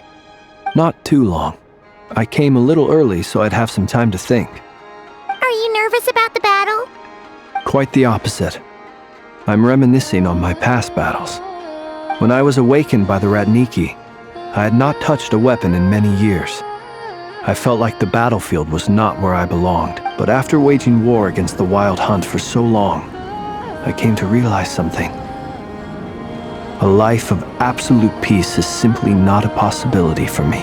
My restless flame indicates that somewhere inside of me, there is a deep yearning to root out the evil in this world. Oh, that doesn't sound like such a bad thing. Well, in the past, when I was a Fae whose primary concern was hibernation, it was hardly ideal.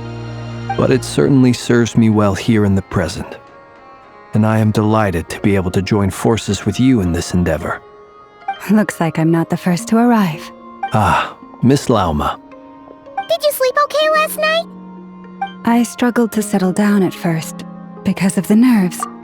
Please, I'm just doing my part. Nefer! Over here! Ino asked me to relay a message. She said Nefer will be on high alert and keep a close watch over all secondary districts where defense is required, providing support as necessary. Meanwhile, Ino herself will provide range support to us directly, using her latest invention. Excellent. My thanks to all involved. The chess set's looking a little unstable. It won't hold him much longer. We should be prepared to engage at a moment's notice. No sense sitting around waiting.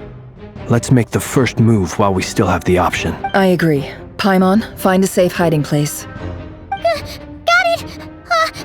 Be careful, Traveler! I will.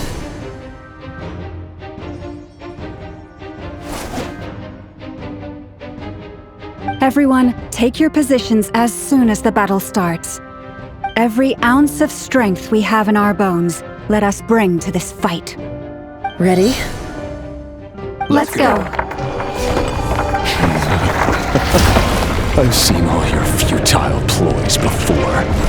You have become the authors of your own demise. I wouldn't be so sure about that. You are merely a moment of sport before I tear down the moon.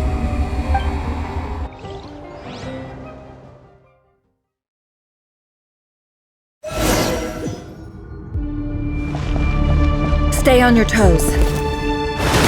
Yep, you too! It all adds up. Moonlight, close your eyes. Raise you, hunt them down. Move.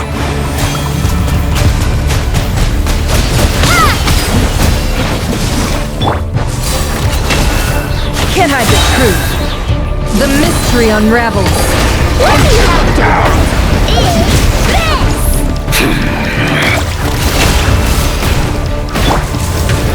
Be silent. Moonlight betrays you.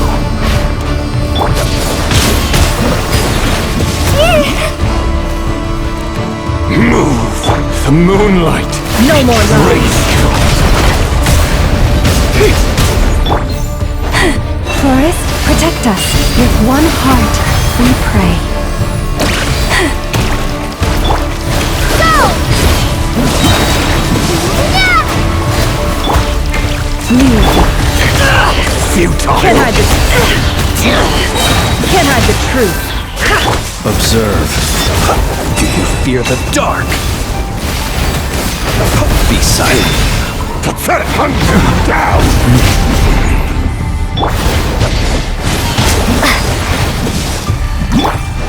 No more lies. Move. The moonlight. Betray. Hunt them down. Observe. Close your eyes. Futile. Be silent. The moonlight betrays you. Can't hide the truth. The deception ends here. Pathetic. You poor lost land. By the cross. It began with the moon, and so shall it end. The moon will protect you. Move.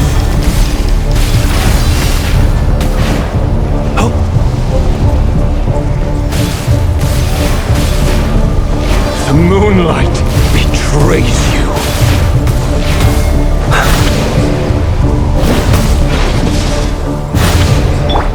Forest, protect us.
welcome here.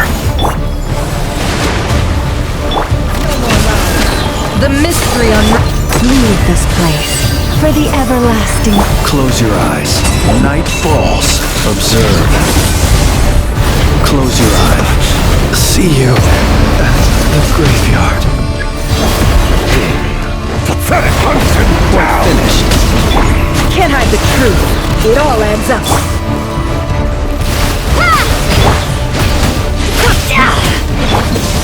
You poor lost lamb. Observe. Moonlight! Close your eyes. Raise you! Hunt them down! Observe. Move! Fear the dark.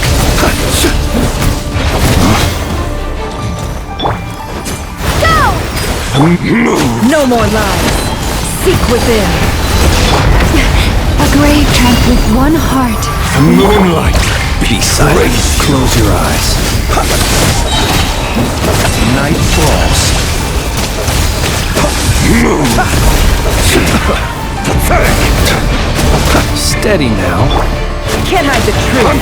No more lies. The riddle remains. Moonlight! Move! It's all futile! Forest, Can't hide the truth. Observe. Night falls. Hunt down! Pathetic!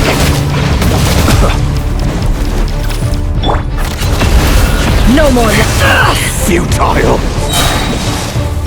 Wipe out! Moonlight! Great, your little game of heroics is over. Who wants to go first? Move! No. Get out of my sight! No! Death is We've been within my separated. grasp! You okay? Nefer, where are the others? Stuck outside the barrier. I guess he really doesn't like us. I told you before. Know too much is always a death sentence. Reborn! Be careful what you wish for.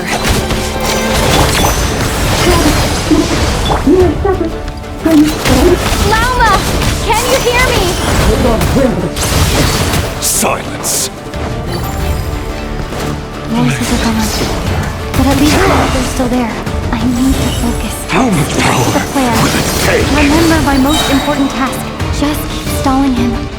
If I can stall him for long enough, the moment will come. Destroyed! And here, it all adds up.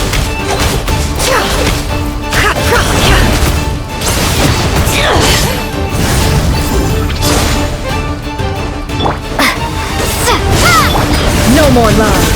Can't hide the truth. The mystery unravels.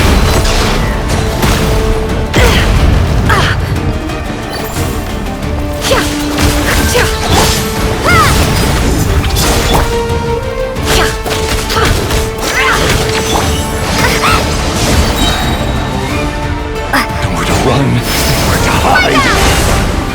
Water jet! Seek within. Destroyed! And reborn! No more lies.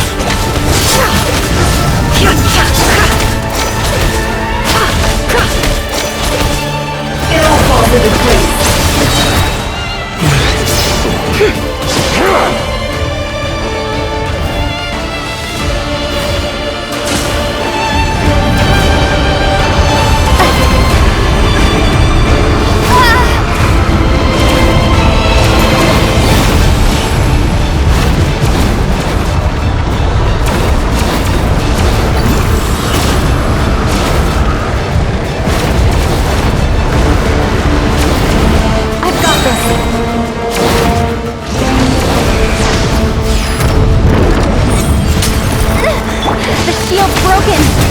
Keep this up. Destroyed! Push your luck. Reborn! more lies. How much power will it take? Can't hide the truth.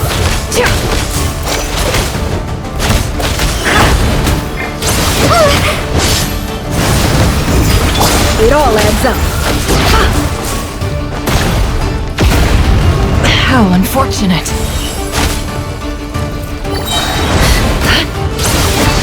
Water jet! Your death is within my grasp! Nowhere to run, nowhere to hide! Maybe I wasn't meant for this world.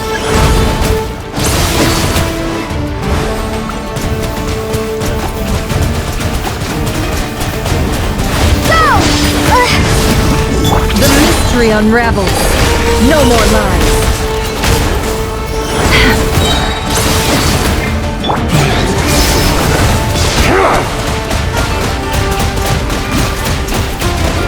Water jet! Destroyed! Bounce away! The deception ends here. It all adds up.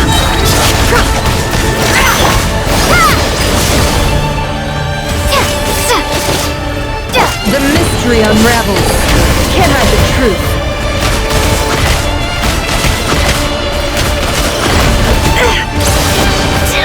Destroyed! And reborn! It all adds up. No more lies. Absurd. Nowhere to run, It all nowhere adds to up. hide!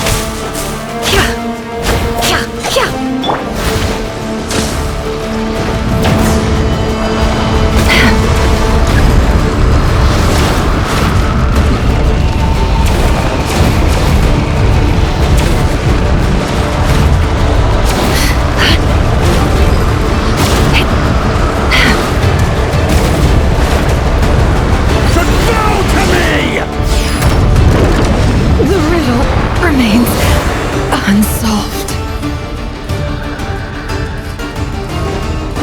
How much power will it take? Seek within. No more lies. Can't hide the truth.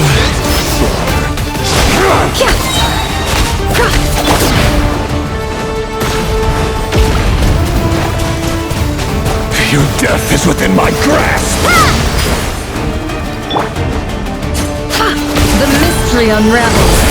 It all adds up. Nowhere to run, nowhere to hide!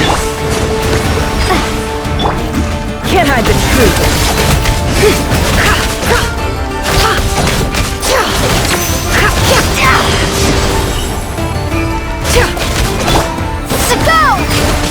The deception ends here. No more lies.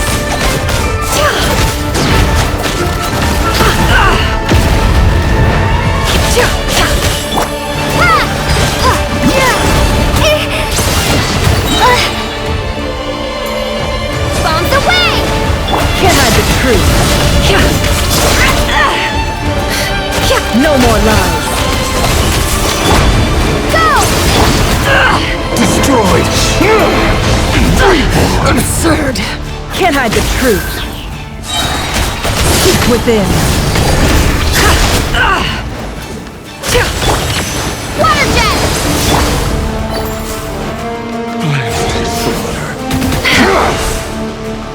No more lies. Wipe out! The mystery unravels. It all adds up. Your death is within my grasp! Water jet!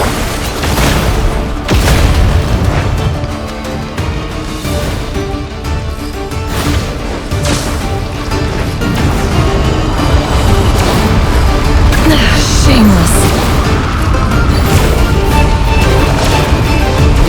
Curses.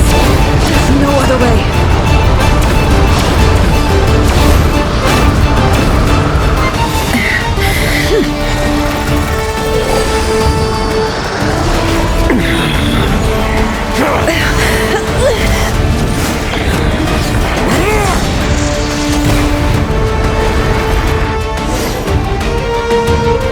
The only way to defeat Rerir is to borrow his own power. That means Columbina will have to disappear while you two bear the brunt of his attacks. You have to hold on. Find a way to keep him focused on killing the two of you.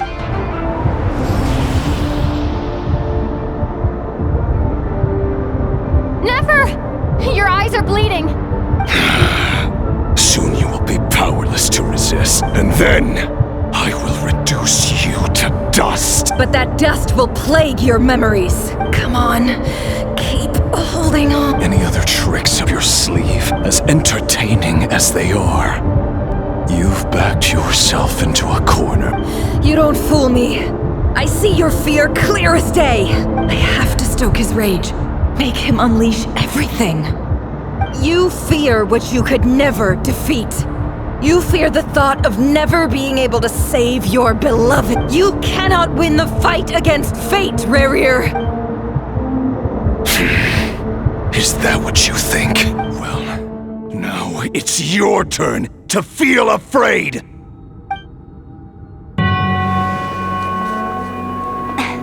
You fear the sound of your own name? Is it us you hate? Or is it what you've become? Let's see what becomes of you!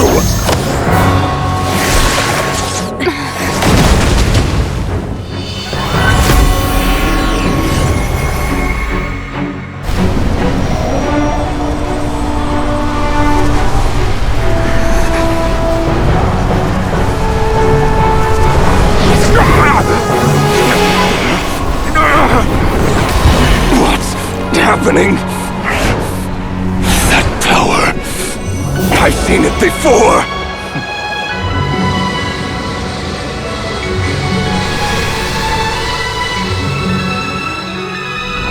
His power is on another level. We'll need to use an alchemical array to convert his power into a usable form. Then quickly channel it into Columbina, rendering her powerful enough to compete with him. I'll join you. I can help.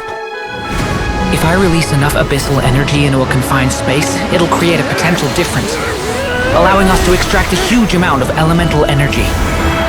Next, I'll synchronize with everyone's minds using pyro, then give you temporary access to their abilities and fields of view. But it won't last long. Can you see? Well enough. So, we have a student of Gold Rhine-Daughter in our midst! How about that?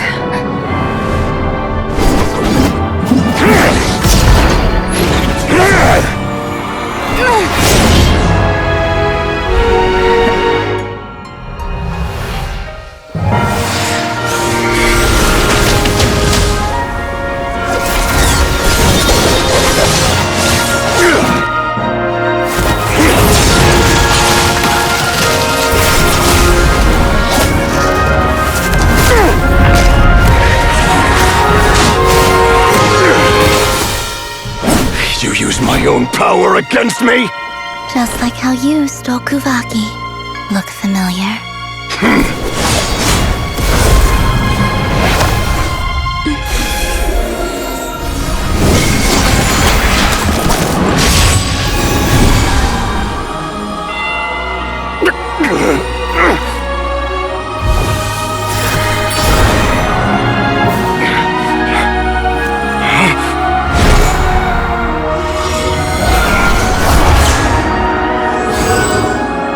Don't you realize? You don't have the power to hold that gate open! I don't, but someone else does.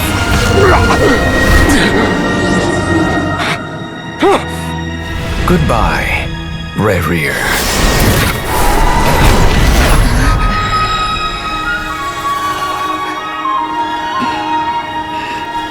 We won.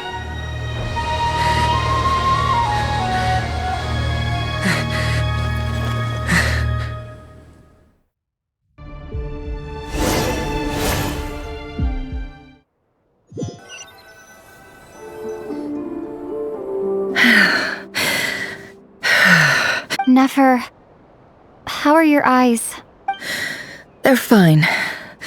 Apart from the blindness, of course. It's not too late. Let me handle it.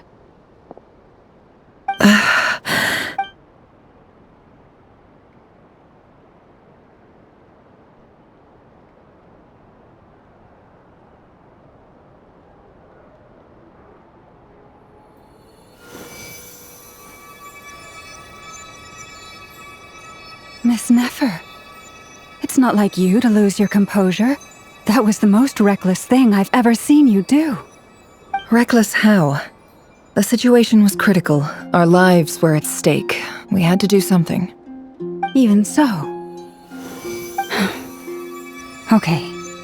I guess you're right. Under the circumstances, it was a wise decision.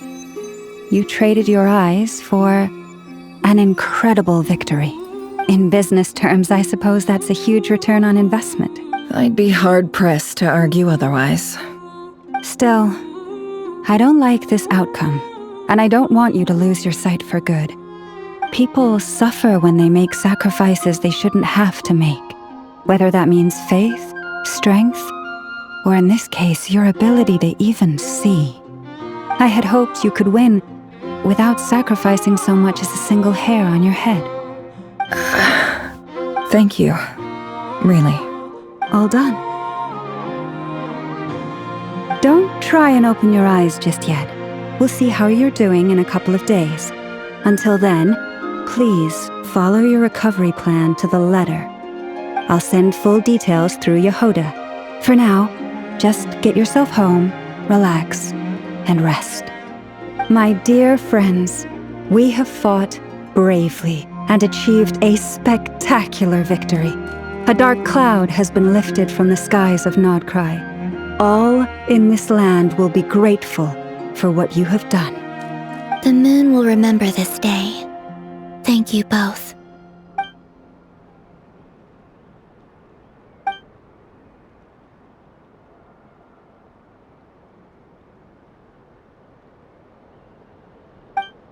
There's something I want to let you know. What is it? When Durin connected everyone's minds so I could access their powers, I also felt everything they felt. And since Nefer's eyes were injured, my eyes are hurting now too. Hold on. Let me try. I only feel the pain. There's no actual damage. I just thought I should tell you. You're right. There's no damage. That's a relief.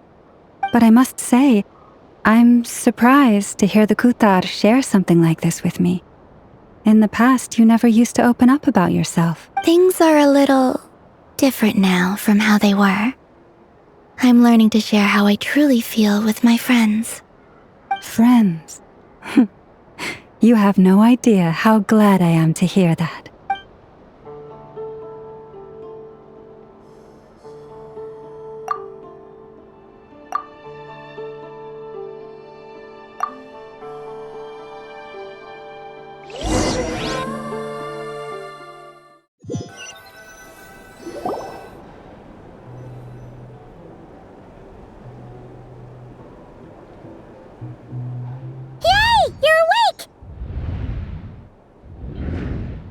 How are you feeling? Any aches and pains? Did you sleep? I'm doing all right, Paimon. No need to worry about me. Phew! Well, that's good. Paimon's been sitting on the edge of the bed worrying about you for ages. You slept a whole day and night. Poor Paimon had to eat all by her lonesome. Glad to hear you didn't starve. How was the food? Well, it wasn't the same without you there to share it. Honestly, Paimon just can't relax when you're not your usual self. She couldn't enjoy the food and settle down to sleep. Well, I'm back to normal now. Oh yeah, and Albedo swung by earlier. He said to tell you to head to the tavern when you woke up. Varker and the others are organizing a victory feast and they want to celebrate with you. He also dropped off some medical supplies, but you seem fit as a fiddle, so guess you won't be needing those. If you're feeling up to it, let's head over now. Wouldn't want to keep them waiting.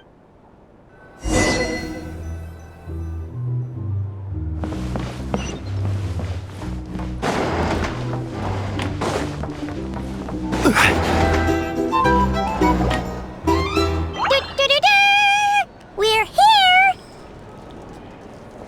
Oh, Traveler and Paimon! Perfect timing! We were literally just saying how there's no way we're holding this victory feast without you any longer, and we would have postponed it till tomorrow. How are you feeling today? Much better, thanks. Don't worry about me. Relieved to hear it. If just let me know. I check you over at any time. Yep, we're here for you. Anything you need, just let us know. Oh wait! Where's Nefer? How are her eyes doing?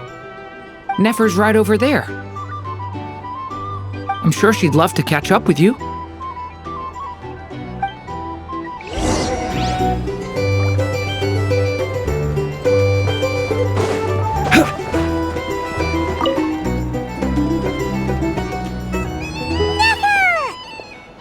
Traveler, Paimon, are you recovering well? Turns out Danter has some real talent after all. My eyes were mostly recovered after just a couple days' rest. I can actually open them again now. Yeah, but you gotta be careful. Lauma says not to strain your eyes while they're still healing. Yes, thank you. I'm well aware. Yehoda, could I borrow you for a moment? I could do with an extra pair of hands. Oh, sure! Coming! Did you hear that? I gotta go help Lauma for a second.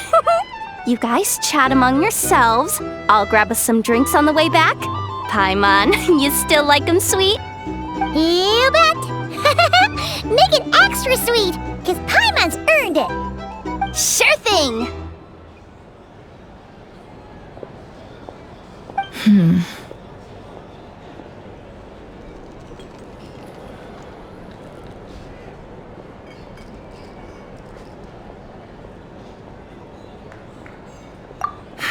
The Rerir of Solnari. Kind of a snake, don't you think? No, definitely a snake. A poisonous one who spewed his venomous hatred everywhere. Anyone who seeks revenge out of hatred for other people has become a snake. That's something my dad used to say. Perhaps. I'm sure it sounds like a very wise and open-hearted perspective to your ears. But me? I think hatred is a perfectly justifiable emotion. What else is left when everything you depended on in life gets stripped away? Something's gotta fuel that drive to keep on living. If you're worried about me, you can nip that in the bud. I'm not someone who gets stuck in the past. It's just... I suddenly feel like I was wrong to call my father a liar. He was just a fool. That's why the academia turned their back on him, and why the other tribes ganged up on him. Oh, Father. How much better things could have been if you were a skilled liar. Look at the Ibis King. Thoth is a fiendishly cunning liar. And yet, strangely, he feels more like a father to me than my real dad ever was. He's never brought it up, but I'd bet he feels the same way. Why else would he give me the power to perceive the truth, while at the same time training me in the art of deception?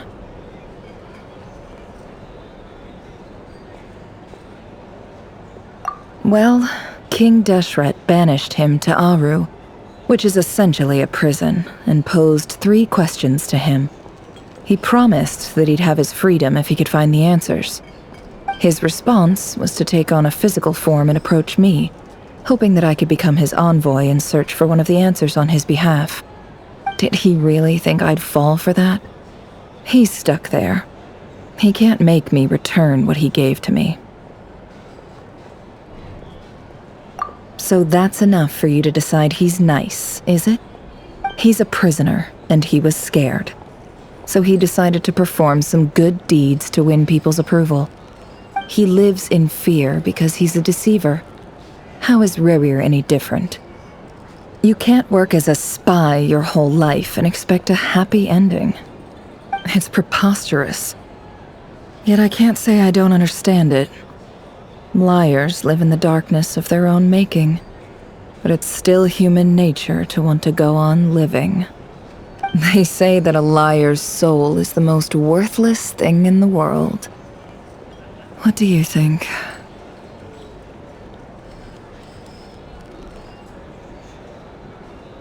Good. If you understand that, it means you're smart, and you see things objectively. If you ask me, the soul of a liar really is worth nothing, because all they care about is themselves. For example, when something good falls into my lap, I don't go sharing the news around. Stops other people trying to steal it from me.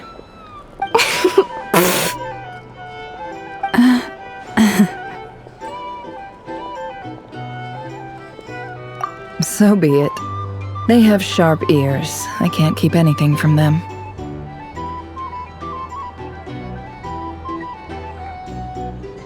Oh, is that what it looks like?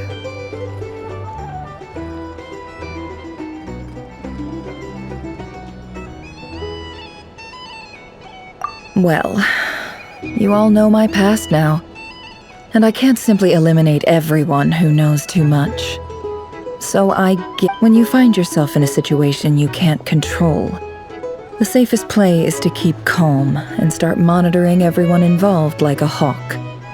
In the intelligence world, you need to have a sense if you understand what's at stake. Please ensure my secret is safe with you. I trust you'll respect my wishes as a friend. Very good. Oh wait! Now that the panic's over and we've all calmed down, Paimon suddenly remembered something. After all that build-up, our mystery ally never showed up even once!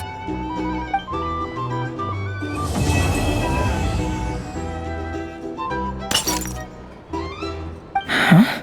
Am I imagining things?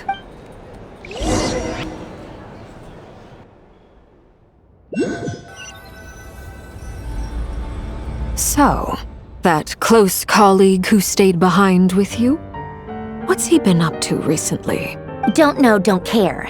I get more normal human interaction from hanging out with Bosco too than him.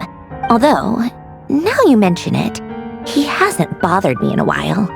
I wonder if... If he's disappeared without a trace, it's the biggest gift he ever gave to the world. But I somehow doubt that's what's going on. He won't lie low forever. So we'd better stay on guard.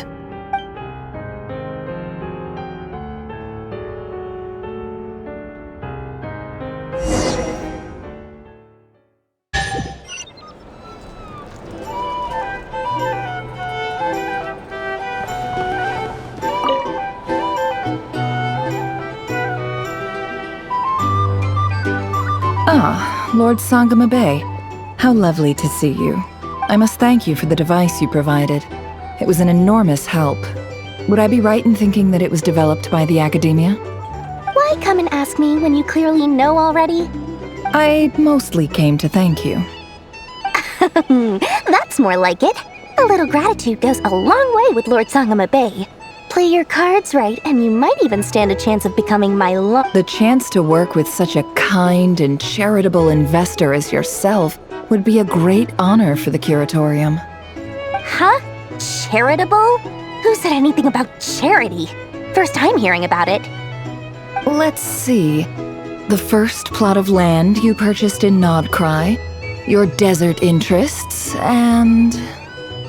Stop! What do you think you're doing? Exposing my investment? It's nothing to hide from. They're all perfectly legitimate investments. And some of the land you purchased was with the intent of building a sanctuary? Yes, I heard about that too. How did you... You're a curious case, Lord Sangama Bay. You don't like people finding out about your good deeds, do you? But I'm afraid no matter how hard you try to keep things under wraps, where there's a will, there's a way. You did it for Sumeru, didn't you? It was empty land that was gonna go to waste otherwise. I figured if I built something there, it might at least get some use in an emergency. Disasters are capricious things. They strike without any warning. My elder sister used to dream of finding a sanctuary. Somewhere with plenty of food, water, and medicine. Where everyone could live happy lives. It was something I looked into, but after discussing things with the Dendro Archon, I decided on a more effective strategy. The tech people handled the tech, and Moneybags provided the Mora. It just made the most sense. It's a pity that so few people know the truth about you. Everyone says that you view everything in terms of Mora, and all you care about is growing your own wealth. So, what's the problem with that? Everyone wants to be rich. It's human nature.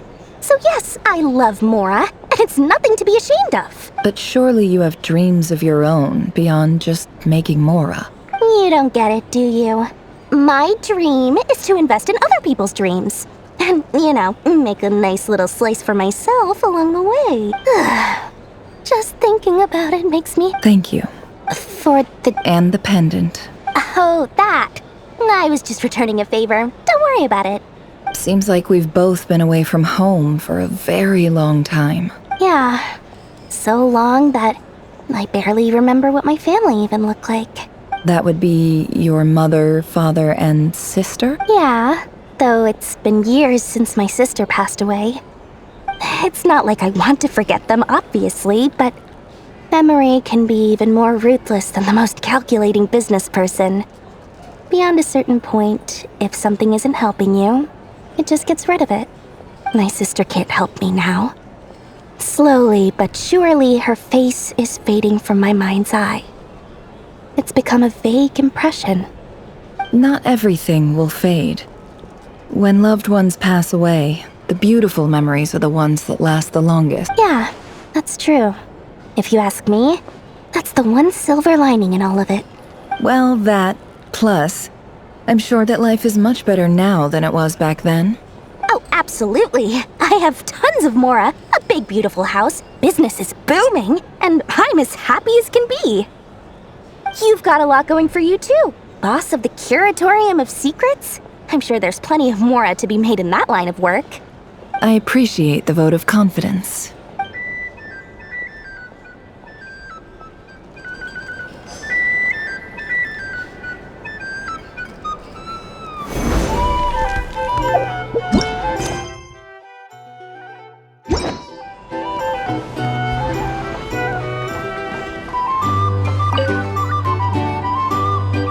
How have you been holding up? Any adverse reactions? If you start to take a turn for the worse, make sure you tell me right away. You don't need to worry about me, Grandmaster. I'm fine. I mean, I barely did anything, so... What? You're too humble, young man. You played an indispensable role in the battle for Nod Krai. We can't thank you enough for your support. Sometimes, when people praise you, it's because you deserve it. The best thing is to accept it calmly and with grace. It's important to learn how to respond to words of admiration. Let's do a quick demonstration. Albedo, that was an incredible feat of alchemy. The pressure was on, but you worked flawlessly at lightning speed to get the job done. Thank you. I can't take all the credit, though. Durin played a big part in forming the alchemical array. See? Did you catch that? A masterclass in how to take a compliment. Okay, yeah, I did work pretty hard to help prepare for the battle. No point denying that. Hey, you guys! Hey, look who's bounced back. Looking good, traveler. Seems like you've recovered. You won't need to take any more medication. Can I get you a drink? Huh? You know how to order at a bar now? You've sure learned a lot recently. Handling a drinks order is ridiculously simple compared to alchemy. Don't worry, I'll blend into society yet. Paimon believes it! You're clearly a fast learner, just like your brother. To be totally honest though, Paimon didn't quite follow all the details when you first explained the plan to us. Don't worry, that's completely understandable. Unless you're a student of alchemy, it's hard to grasp the principle and how the process works. To put it in the simplest terms, we saw how our enemy stole the power of Kuvaki. And that gave us the idea of stealing his power to turn it against him. When facing an enemy you have no hope of defeating, it's best not to engage them in battle. So, instead of looking for a way to overpower him, we decided to help Columbina get strong enough to at least stand up to him in a fight. For this to work, we had to analyze his modes of attack, confirm who his main target was, and make sure that he wouldn't go beyond the range of the alchemical array. For added security, we prepared a total of 4 arrays. But to mitigate the impact of the battle, we identified one location in particular as the ideal spot, which is where the confrontation took place. The alchemical array absorbed his abyssal power. Then Durin processed it to render it usable by Columbina. That power enabled her to do what would otherwise have been nigh on impossible. What surprised me was that Dainsleif actually agreed to join us. Given his history with Rerir, he had every right to sit this one out, but we're extremely grateful for the decision he made.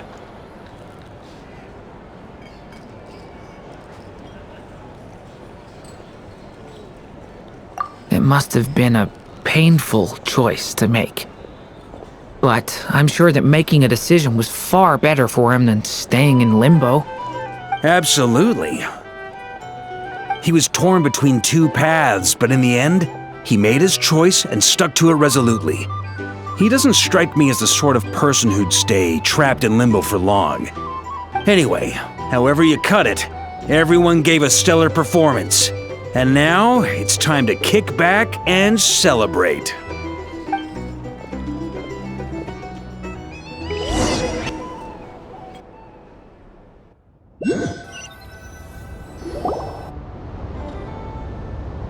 That's the only reason you're here. Yes. I've thought a lot about it. And I've realized that you, me, and Arlecchino should be friends. I think this is very important. So I felt I had to come and tell you. Well, this is a new one. I'm so moved. I can't even hold my teacup. If that's all, you can leave now. Do you not want to be friends with me? Or is it that you prefer being co-workers? What is this, Columbina? Are you deliberately testing my patience threshold? Right now, my politeness module is active. But if you say another word, I swear I'll shut it down. If your politeness module was active, wouldn't you say the word please at some point? Polonia, please see Lady Columbina to the door. Will you still invite me to your next tea party? What? Yes, I think you will. Bye-bye, dear Sandrone.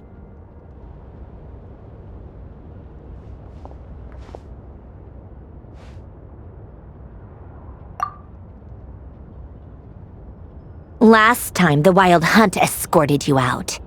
Would you rather I handled it myself this time? We just wanted to, see how you were doing now that it's all over. Why? Out of concern for my safety? I hope you didn't seriously think that the Rerir of Solnari would be able to lay so much as a finger upon me, given how prepared I was. Mostly because you kind of helped us out, so we just wanted to check you were okay. Looks like all your robots are fixed, huh?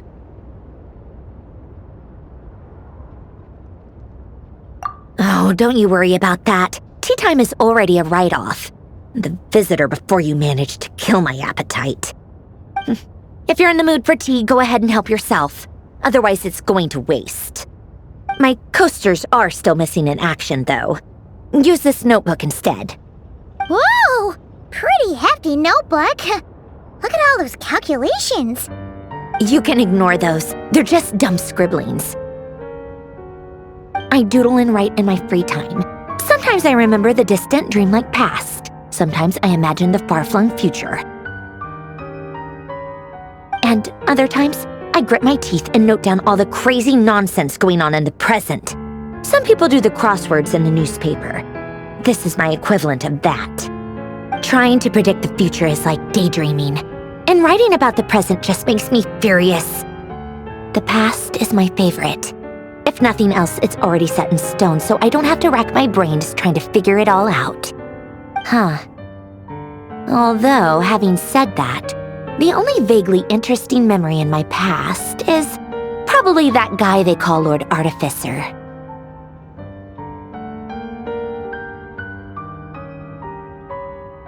Who else? Pretty much all the mecha in Fontaine are his personal handiwork. Wait, are you saying you know him? Like, personally? As a friend? I mean, I guess we were friendly enough.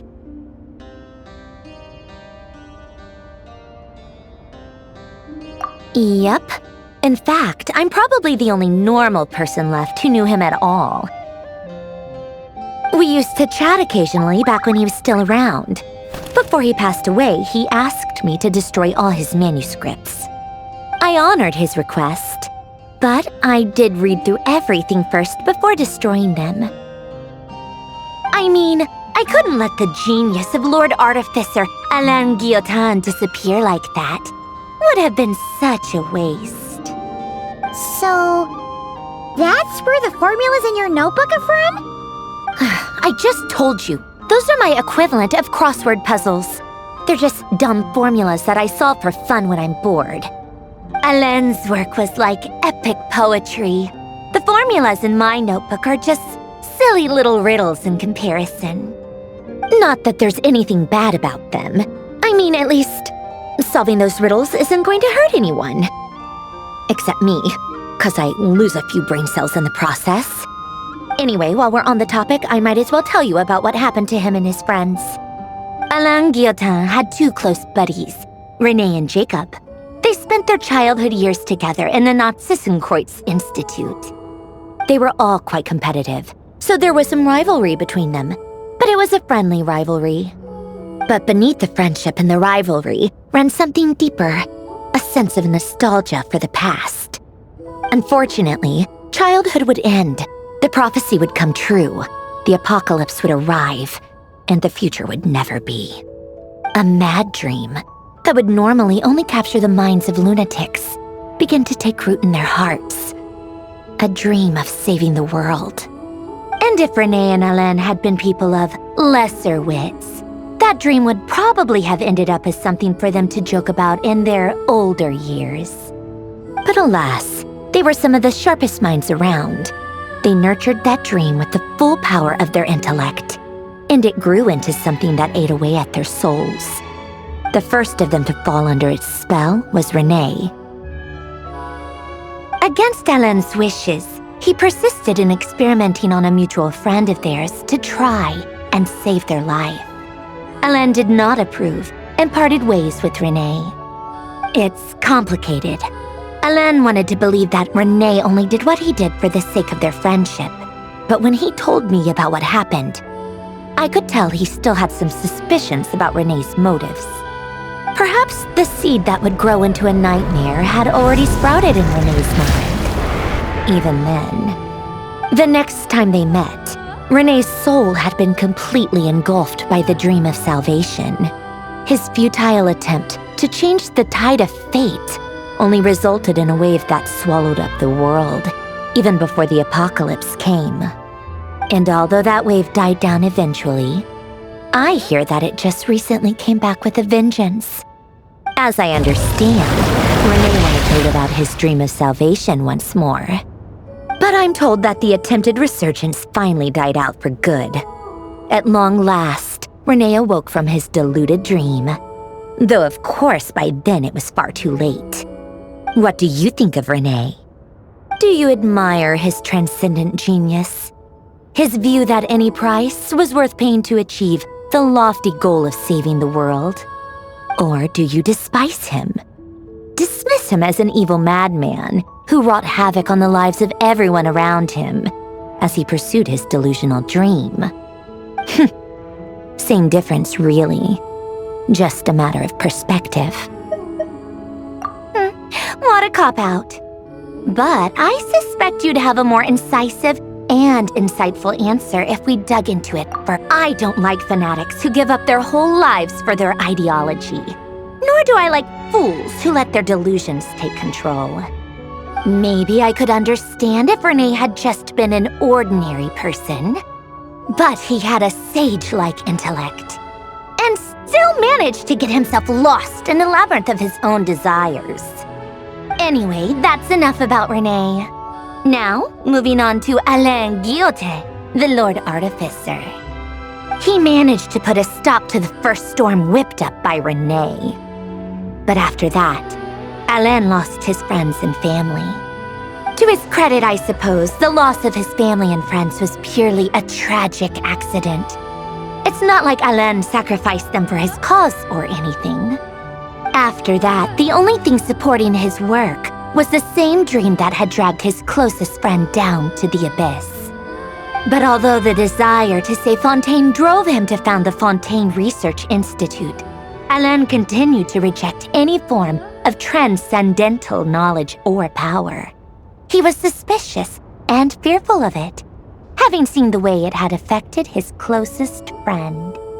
I think that formulas and machines derived solely from human intellect were the only thing that gave him a sense of spiritual comfort. Yet Alain's intellect was simply too great. It barely left him space to breathe in his lifetime. Once he realized that the end of his life was approaching, he finally accepted the truth. The Nazissenkreuz Institute needed someone, and a human being, to see its story through to the end.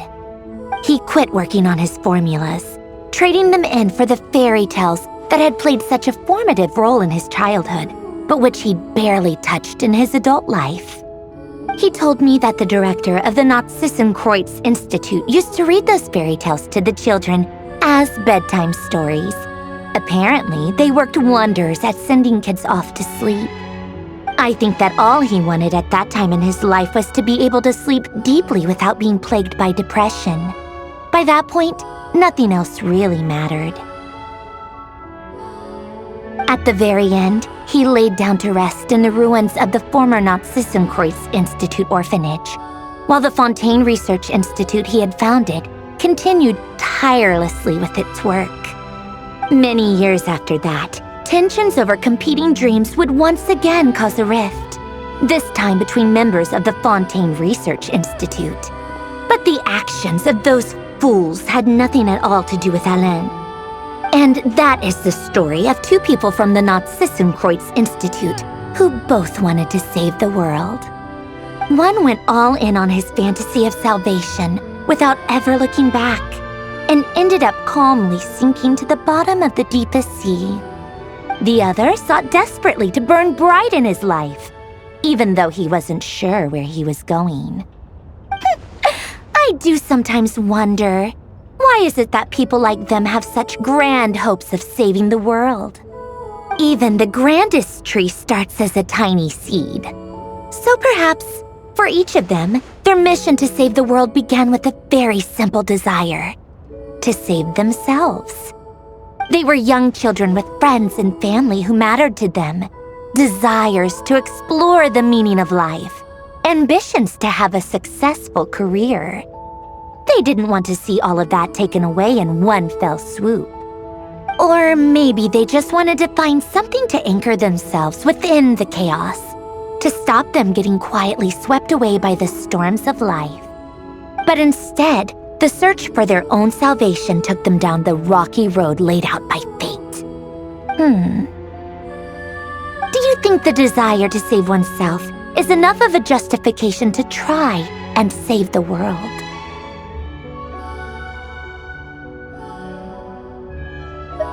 Sensible answer. Glad to know you've got your head screwed on straight. Alain would disagree, though. I asked him the same question back when he was in his prime, putting all of his energy into his work. Yes, it's enough. No elaboration, just a quick, short answer before getting right back to his work. He was always that way. All right, tea time's over. I owe Arlecchino a favor for telling me these stories. I'll have to bring a whole sack of gifts the next time I visit the House of the Hearth. I'm gonna go tinker with Polonia now. You guys can do whatever you want, as long as it doesn't involve interrupting me. Polonia, exit hibernation mode. Begin diagnostics.